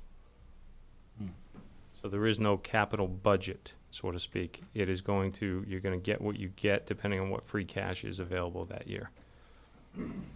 You're a city and we're a town, but are people against that free cash being spent on those items, saying, well, maybe? There's a lot of people, or there's a certain amount of people in the city that believe that that's overtaxation. Because Right. free cash, the word free cash implies that we're overtaxing people. So it's philosophical. When you think about it, you're not overtaxing them as long as that cash is buying particular items or capital expenses for the town or the city. So it's either you raise the money in the budget each year and you see this, or you slowly raise the money to get to a point where free cash is available. And that's actually recommended by the Department of Local Services to do that.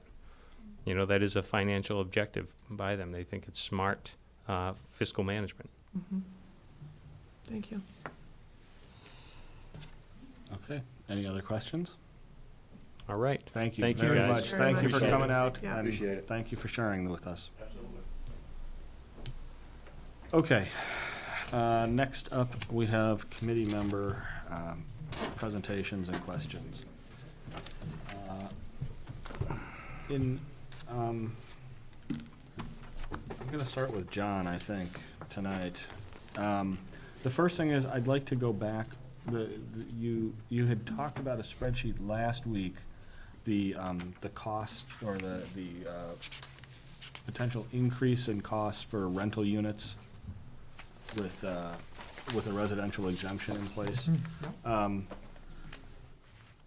I just wanna make sure that everybody gets a look at that, because I think there's some real significant numbers there, and I'm not sure we did them justice last time around. So do you want to just talk a little bit about what you did there? Okay, so I just arbitrarily identified 16 rental properties, ones that I was aware of and were able to verify that they were indeed rental properties, and find out how many units each one had. I just used the assessor's database to find out what the assessed value was, which also gave me their property taxes, and then using the tax calculator, that spreadsheet that we have, I calculated what the property taxes would be with the 15% residential exemption, but no split. And here I illustrate the increase in tax liability for the property, and then calculate it on a per unit basis. And as you can see, the numbers vary widely from one type of property to another. So the ones that I think jump out the most are the single units. Are those, do you happen to, I don't know any of those off the top of my head. Are we talking about rental houses there, or are they actually I think that standalone? the last two houses, I think 10 Reed Road, 18 Tobin, I believe those were condos, I believe. Okay. Okay. And then the twos are the duplexes. I mean, I have a question myself about whether that increase, I don't disagree with your calculation on the increase per unit. I do wonder a little bit about whether or not that can really be passed through in each and every case. In one case, I guess I would ask if these are designated, if any of those units are designated affordable. No, I made then- sure to avoid those. Okay, well, in a situation like that, do you have a sense of what would happen? Oh. If you have a mixed facility where some of the units are designated affordable, they're not all designated affordable.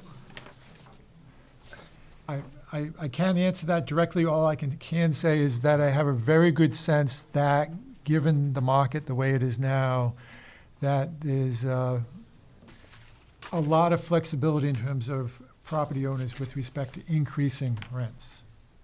So are the increases per unit going to be passed on to the renters? Not entirely, but to a large extent, I think, yes.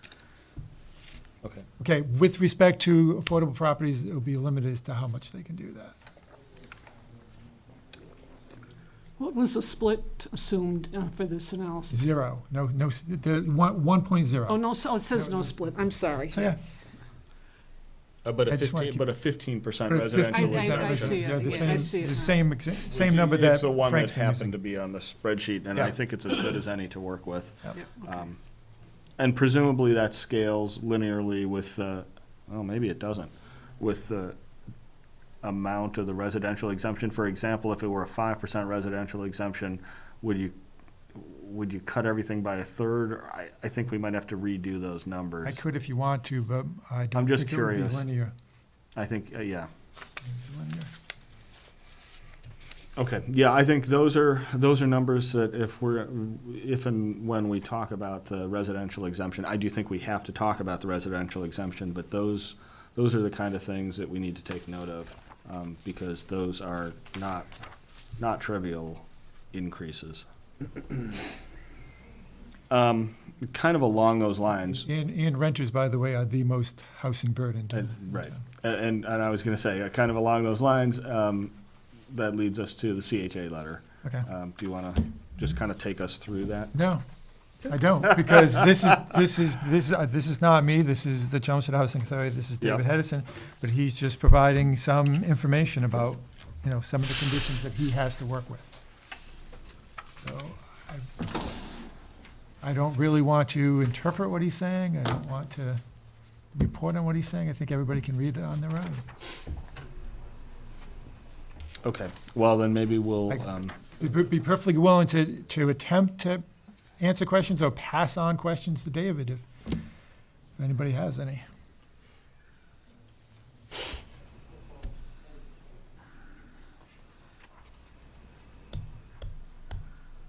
all right, well, maybe we'll revisit that again next week then. I think this is the first chance people have had to get a look at that letter. So I think I'll say review it, and if you have questions. I did have a question. Oh, okay, well, if you've got it, let's, I'll just ask John, and maybe he knows. He says something about there, on his waiting list, there are 80 local applicants who are residents of Chelmsford. Only 6 are current homeowners, so are the others renting other places currently and looking for more affordable places? Is that what I can That would be, assume? that would be my presumption. And then the majority of its applicants are over-house living in homes that are much larger than they need. So I think it's one way or another, people trying to downsize. But yeah, that would be my presumption, I think. I wasn't certain whether the overhoused referred to the 6 who are current homeowners or the whole bunch of 80, but it doesn't really matter. Okay. okay, so, take a look at that then, and, if you have questions, we can bring it up again next week. Let me see. You also have in the packet that was put together by Colleen, a color-coded spreadsheet, 2 pages worth. This is something that Frank Reen put together in response, I think, to a request from the selectmen. It kind of revisits some of the stuff that we looked at already, but it also extends it.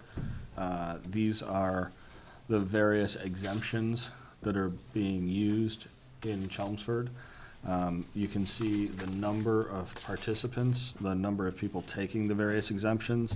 The thing that Frank has added here is the state reimbursement, which we get in some cases, not all. So I think you can get a sense of what the kind of total cost to the town is.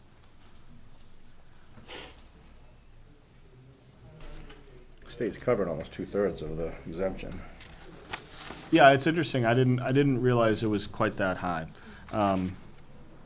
And maybe the other question I had is about the deferrals, and I will wait for him to return. We can talk about that as well. Speak of the devil. Frank, quick question on the spreadsheet that you sent out. Specifically on the deferral program. Yes. We had talked previously about the program's mature enough that you're actually getting reimbursements at On this deferrals, point. there are no reimbursements. Well, I'm sorry, I should say that the deferrals have ended, and you're taking in revenue. Slowly but surely, yes, we have 1 or 2 properties that transfer for a variety of reasons. We haven't had any new entries, that is to say, people signing up for it for the first time. Right now, we're at 14 deferral accounts. I think the high watermark was 20 or 21. Okay, and that's the 41A. That's a 41A, and you'll notice on that same sheet, Mike, I don't know if you caught it, but I backed that out. When tallying up all the Yeah. exempted amounts, I backed that number out, that's 60-some-odd thousand dollars. And the reason I did that is, we'll be getting that back. Right. Every dime of that, we'll be getting that back. It'll take quite a few years, obviously. The other numbers are truly exempted. Now then, those are offset by the state reimbursements. Right. So to give a truer relationship between what we exempt and what we're reimbursed, I backed that number. And these are 2018 numbers? Okay. So in the grand scheme of things, the town's exposure through the current exemptions is fairly limited compared to what the overall numbers are like. It is. And as Tom pointed out, a significant portion of it is covered by state reimbursements. It is. Are there any threats on the horizon to the state reimbursement numbers? I mean, I've heard nothing. okay. I've heard So nothing. Those those numbers. programs are pretty stable. It's not subject to appropriation or, Famous last words, Yeah. but no, I haven't heard anything. And we've looked at numbers over the last 5 years. I think I developed a spreadsheet. It's been getting better, not worse. yeah, okay. So that's kind of encouraging. Yeah, that is encouraging. That probably has more to do with the state's commitment to veterans. I think that's something that's seen some Okay. improvement over the years. And I Yeah, think that's a fair chunk of what these deferrals represent at this yes, point. it is. Can I ask a quick, on the same topic with the deferrals? The law says that the deferral with an interest rate at the rate of 8% per annum or such lesser rate as may be determined by the legislative body of that city or town. That's correct. It's at 8%. It is. That's the max. Yep. Okay. And let me just clarify again, we've had this discussion. If the town, on some of these, the town may increase the exemption amount or change the eligibility, and if you do that, then you don't get any state There were reimbursement. no additional state reimbursements. That's right. What we can do is increase the benefit. In terms of some of the requirements, that was done probably 10 or 12 years ago, in which we increased, lowered the age to 65 and increased the income and asset benefit to the maximum. Now, on the income, we go by COLA each year. It goes up, whatever the, And that's that for the all? state. That's what the state says. that's right. But now, if you increase the benefit on some of these, you don't get any reimbursement on that at all, not even on the part that would be allowed under, if you were sticking, We receive the maximum amount of benefit or reimbursement that we can anticipate.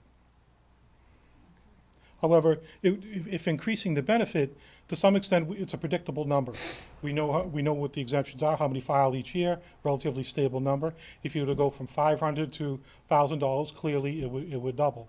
What we don't know is, the information that we request from people to establish what the income and assets are relatively invasive. They include tax returns and bank statements. For $500, some people might be a little bit hesitant to provide anybody, or certainly us, with that kind of information. But if you increase that benefit to $1,000, my thinking is that some people might feel differently about it, or $750, whatever. So certainly we can get a fairly good sense by just estimating what the amounts would be. What's more difficult to estimate is how many more people would apply that have not in the past.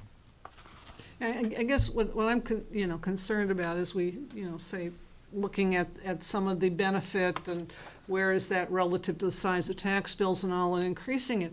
If right now we're getting a reimbursement for what benefit they have, and then we, as a town, say, well, we want to increase a little bit more, and now we get no benefit from, no reimbursement. No from the additional town. reimbursement, that's Oh, right. that's what I'm unclear of. It's no additional, it's on the additional amount, but you would still, so if the state allows $500 and reimburses that, and we go up to $750, it's on the $250 that we don't get reimbursed. That's correct, there'd be no additional Okay, reimbursement. somehow in discussion, I can't remember who we discussed that with initially, I thought it wiped out any Oh, we would not reimbursement be at all. penalized for going up. Okay, No. okay. Because that's one of the things that certainly we've talked about, possibly recommending is increasing these limits. And if increasing it means we didn't get reimbursement or something, that makes it harder to think about. If it's simply an increased amount that wouldn't be reimbursed, that might be worth Yeah, right. boards and the town thinking about. Absolutely. Okay, thank you. Okay, thanks, Frank. Okay.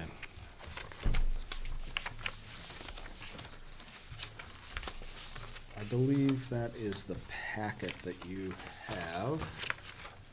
I have a couple of other things in the loose paper handout.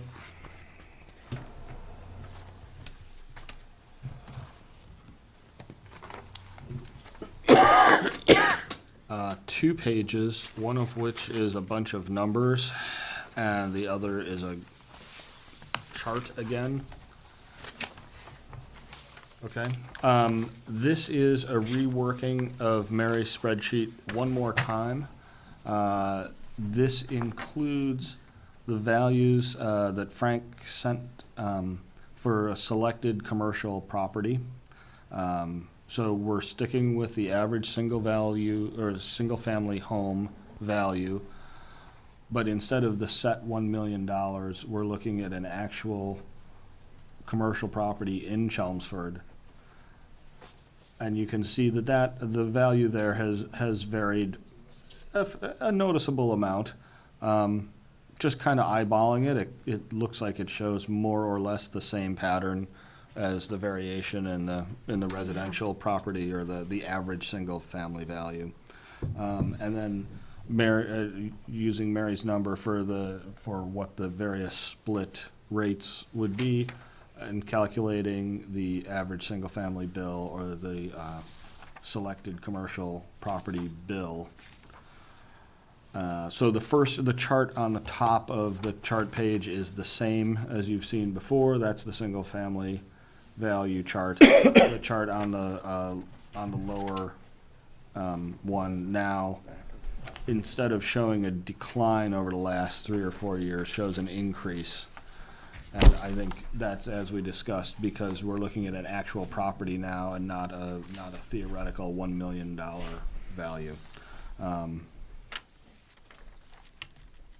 So I think that's what we were aiming at there. The only thing is, and Frank, maybe I'll ask you for this, is if you could provide the 2006 valuation for that same building, just because we, the way Mary set up the spreadsheet, she used 2006 as kind of the base year, and the splits begin in 2007. So we don't, just like the single family value, you see a decline from 2006 to 2007. You don't see that jump from 2006 to 2007 on the commercial property.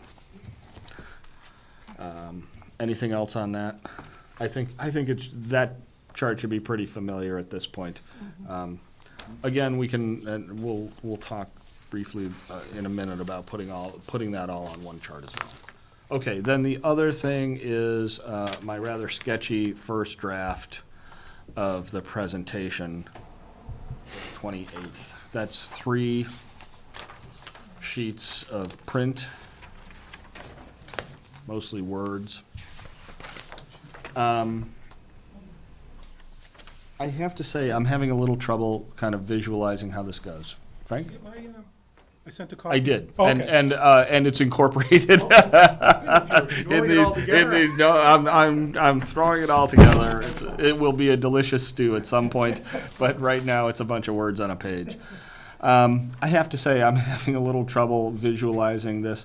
I don't think we want to spend a lot of time doing a presentation, but I do agree that I think, Helen, you made the point last week that if we don't do any presentation at all, the rest of the meeting is going to lack a little bit of structure.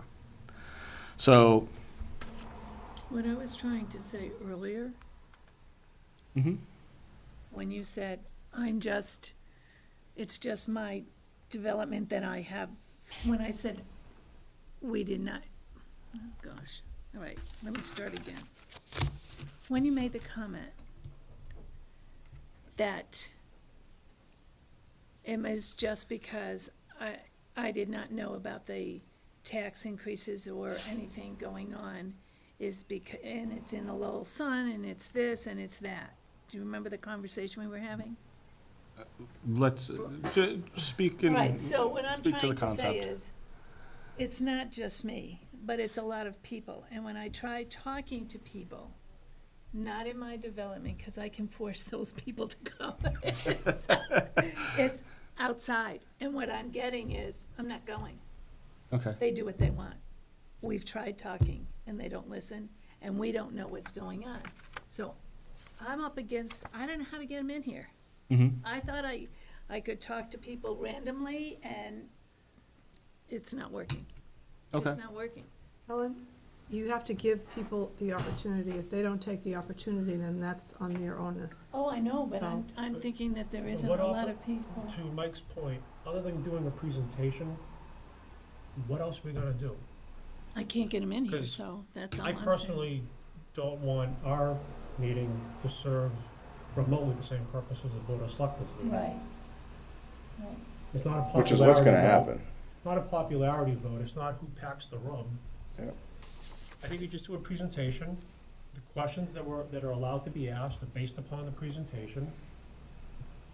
And that's it. Okay. It's an information session for the community as well as it's an information session for us to know how they're thinking after we've given them the information that has been basically collected. That's what I was I hoping. agree, but we all know that the input we're likely to receive, input is different than someone asking questions about the presentation to be provided, it's fact-based. If you're gonna ask for input, you're gonna get opinion. I don't know if we wanna provide that opportunity.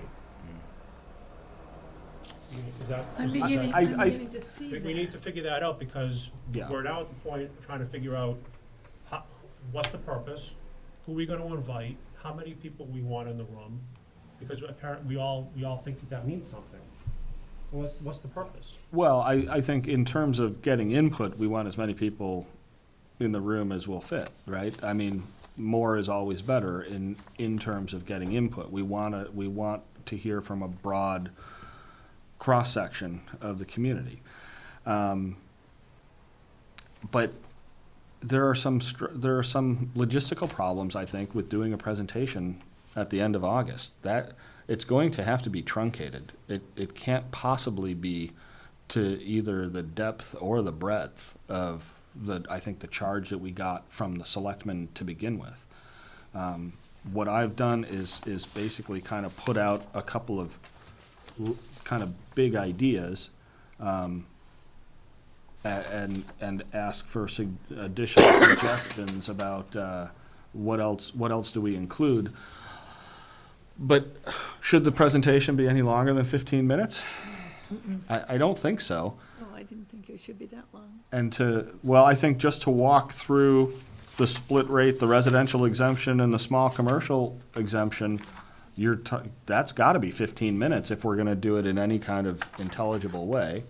So the things that aren't here are things like talking about exemptions. Things like talking about what other towns have done for initial rates, right? Both of those are explicit charges from the selectmen, but I've already cut them out of this particular presentation. They'll be there in the final presentation, but if we're gonna try to have some kind of community conversation, I couldn't see where that was gonna go. I mean, if you look at Frank's chart, there's a ton of information here, and a fair bit of it is actionable, but that's gonna be very difficult to communicate in a minute and a half, and to get people to wrap their heads around it. So my inclination is just to leave it out entirely. I'm thinking that, and, let me know if you don't think this way, but I think possibly it should be limited to questions, maybe 3 questions per person. I don't think that opinion should be in there. I think it should be questions to us, given that we may have the answer for them. And that you would avoid a lot of opinions, which could let you go down the wrong path. I agree in lieu of us presenting scenarios.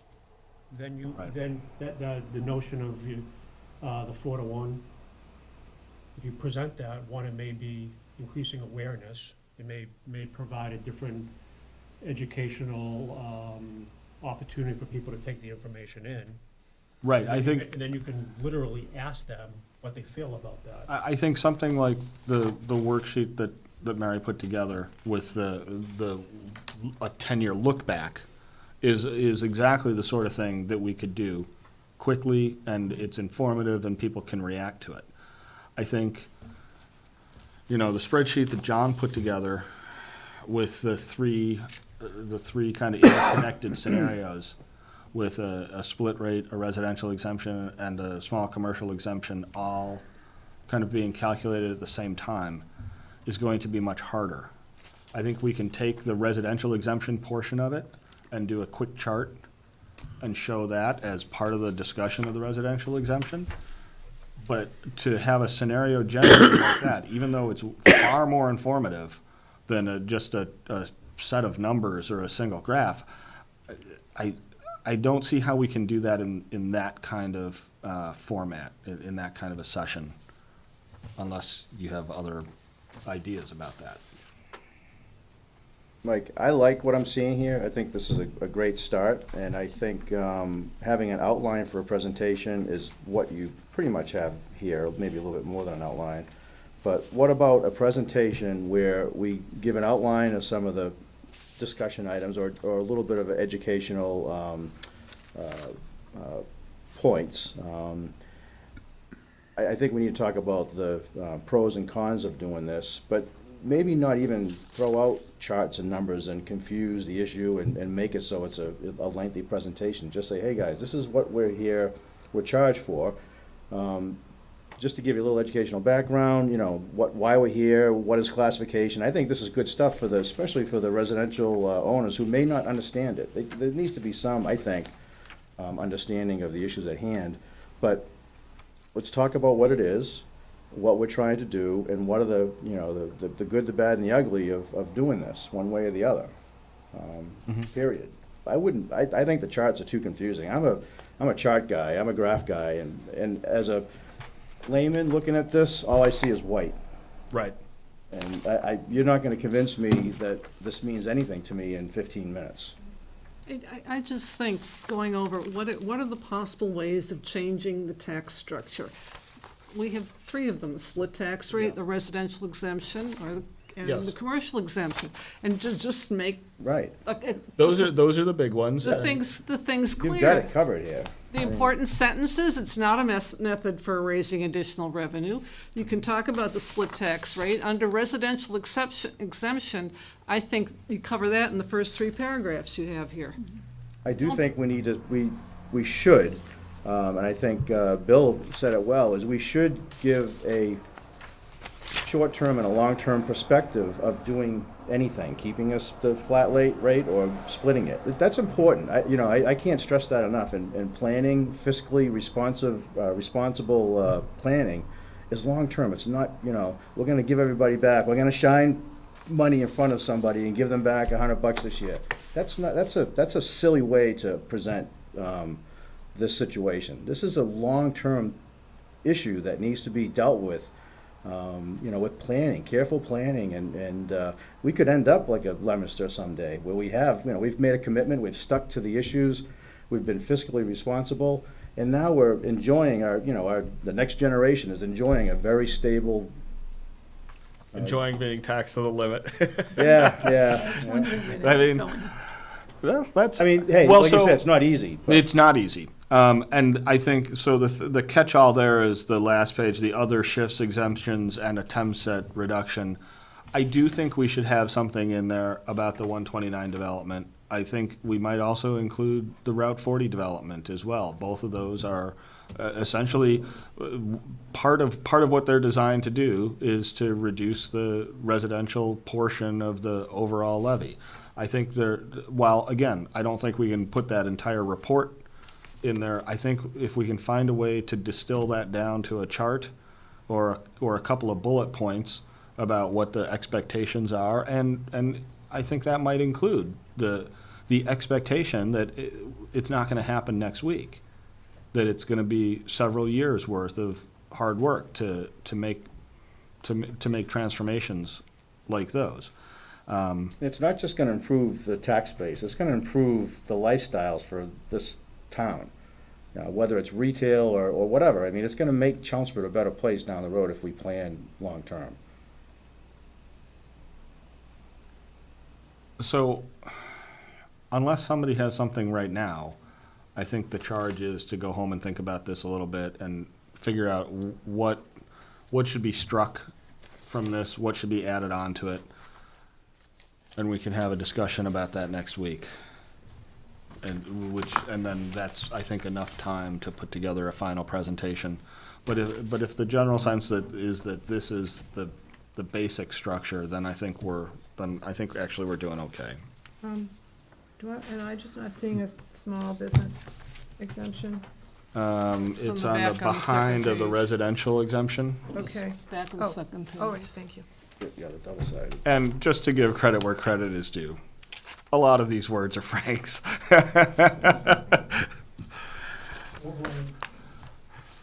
Or blame, that's right. You know, and it's interesting, your comment about why are we here, to reduce the residential tax burden, is that why we're here? Oh, I But think- anyway, I guess that's what motivates. I think actually it is, and I think we ought to be open about that. I don't think this is an exercise in philosophy. I think there's I don't totally disagree. I'm just, and I think that's important to talk about the small commercial exemption, not so much because it has to do with the residential tax rate, but because of the advisory questions that were on the ballot that everybody voted for, so that people can understand what what they voted for does and doesn't do. Mainly what it doesn't do, Right. that they, right. Right, yep. so, So logistics, remind me where? Here, Here, yeah. and the overflow will be in 204. And what are you doing for outreach? 2 weeks out. Okay.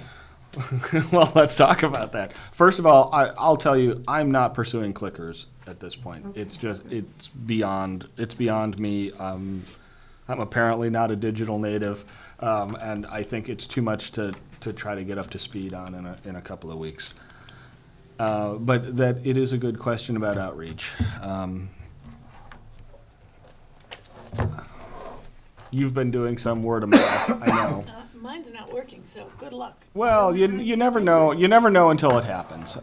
It's you may change some minds. I don't, You might. More broadly, do we want to I think it needs to be. do we on want to there. write a letter to the Sun, inviting people? Do we want to send targeted invitations to town meeting reps? I think I that would do needs to direct go. mail to town meeting reps. Yeah. Board of Selectmen meets on Monday. I'm sorry, no, they don't. no, they met last night, and we don't have another, You know, we should have been at the, announcing that at the Board of Last Selectmen's night. meeting last night, yeah. We can put something on I'm sure we can push something through the town news feed. website, which should then get picked up by the various Facebook groups, right? Or, yeah, send it directly to somebody in the I'll do Facebook that. groups. Okay, I'll do that. That should, Social media? and Yeah, we Chelmsford Media, can, so, announcement on there. Give it, do but you, if do you wanna just try to put together, like you did before, a simple graphic with the details? Because I think that's what Chelmsford Telemedia can use as well, right? They can, Flyer. yeah, they just need a flyer, something to show. Because then we can go to the senior center, post it there, post office, That's a library. good idea. And the Go to library, whoever's operating the Facebook sites, the Chelmsford Facebook sites, and put it on there. I think that'll be the One best, flyer will best cover all exposure. of And it. we can flyer put will it do it. everywhere, right? And, Yep. Do, Frank, does the majority of senior citizen own their own homes in Chelmsford? Or do the majority rent? We can say they rent, I really don't know that access. I'm just wondering if I go up to the senior center and keep making announcements, am I just talking to people who rent? And that doesn't really involve them and they won't come out, or? I really can't answer that question, Helen. I would say that bring us up to the senior center because it's so well attended up there. I've given presentations on exemptions actually in the past several times, and it's always very well attended. And Debbie does a terrific job. So I think if you, when you generate that, Sheila, send it to me. I'll run off quite a few copies and leave hard copies up there for those people that aren't necessarily going to have access to computer. right. Good, yep. And do that. Certainly an announcement to them. Debbie does a good job of getting the word out. I think those avenues are pretty effective on the residential side. The commercial side, I would suggest we provide that flyer to the CBA. Absolutely. That's all you And, need. they can do outreach to their membership, Right. that's small, locally owned. Right. Okay. What about top meeting reps? Do we want to We're send gonna it do a out? direct mail. Yeah, So do we need any more than a flyer for that? We could probably just send out the flyer, right? Or a postcard even if we could. Well, we can do the mailing. We'll Yeah, start the uh-huh. envelopes. Okay. Okay. Just need it As soon as possible. Yeah, in the next 3 or 4 days, certainly, max. Oh, to be mailed. Yeah, that's a good point. All right, so Yeah, I think, I I'm can just do it, gonna, Even sooner. yeah, there's no need to check with the committee. Just put together whatever you put together and then distribute it to the committee and everybody can send it out, to the emails, I guess. Okay, there are still a couple of folks that we haven't heard from that we talked about. Helen, you were explaining to me that we're not actually talking to Rob Anderson. Tell me his name again.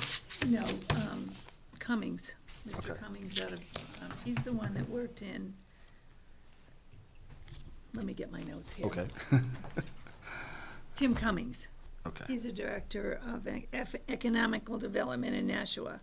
But I've made 10 phone calls to him. I've sent an email. I've sent a text. Okay. I get no response except for one Okay. time he picked up the phone and said, "I'll call you tomorrow morning." Okay. And then that was 4 days ago. It's still morning, I guess, in his life. So You might just check. probably very busy. Yeah, That's a check minor check detail. once more on Fridays, maybe. But, you know, if, I don't think you need to continue to pursue him that much. I mean, I think he knows it's out there. Yep, But I it gave might be him worth both. just checking in once a week, maybe.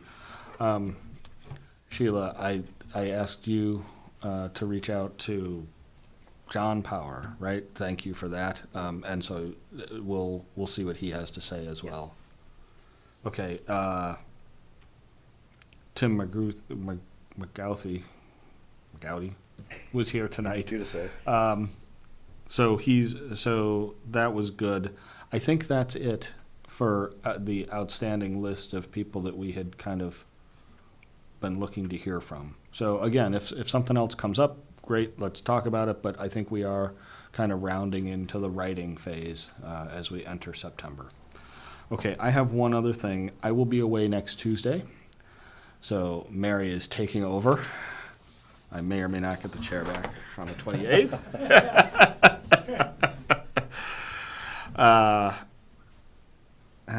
And that's it. So we have gotten back finally to public input. Is there anyone here who would like to address the committee?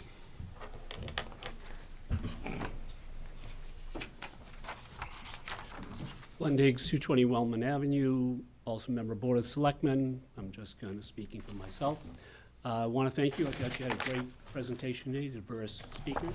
I thought they had brought a lot to the table. I just want to make a couple of comments. One was that it was mentioned by the first speaker, he thought, and again, it's been a while, that back when Chelmsford did its split rate, that the feeling was that the commercial was valued higher than residential as just a kind of regular thing. And I think in 1978, that changed, and they said, no, you can't do that. They have to be at full value. And that's the way it is today, and it was that way at that period of time. And you can ask Frank to verify all that. Secondly, I think that you seem to be having the same problem that the board had initially, and the board dealt with it very simply, and that is, how do you find towns that are similar to Chelmsford? The way we dealt with it was very simple. Here's your tier ones, here's your tier twos, and here your tier threes, and theoretically, the towns around us are similar to us. But obviously, there's not too much similar between Chelmsford and Carlisle. So trying to find that similarity is difficult. And tonight you had a great speaker with a lot of experience from Leominster. But a couple of things that stood out was that the average tax bill in Leominster is $4,600, and the average tax bill in Chelmsford is $7,000. One of the things I didn't hear, and I tried to research it while I was sitting there, and I couldn't seem to find it, was, for example, what is the Chapter 70 money given to Leominster versus the Chapter 70 money given to Chelmsford? I believe that Leominster's population is about 41 million, and Chelmsford's is 35 million. So you would think that their school budgets would be kind of relatively the same, although, we have how many older people, how many younger people, all that. I believe their most recent school budget was 72 million. Ours is, I believe, in the high 60s. Depends on how you approximately. count it, yeah. So again, that's pretty close. But at the same time, if they're given significantly more Chapter 70 money, let's say they were given $2 million, Chelmsford could take that $2 million and apply it to the benefits that we're in arrears on and catch up quickly. So again, trying to match one town versus another with what they're doing is difficult. And it's not a perfect science, and I believe you're doing the best you can with it. But that's one of the problems that you face in trying to compare apples to apples. Very difficult, but I think you're doing a great job, and I hope you continue on with it. Thank you. Thank you.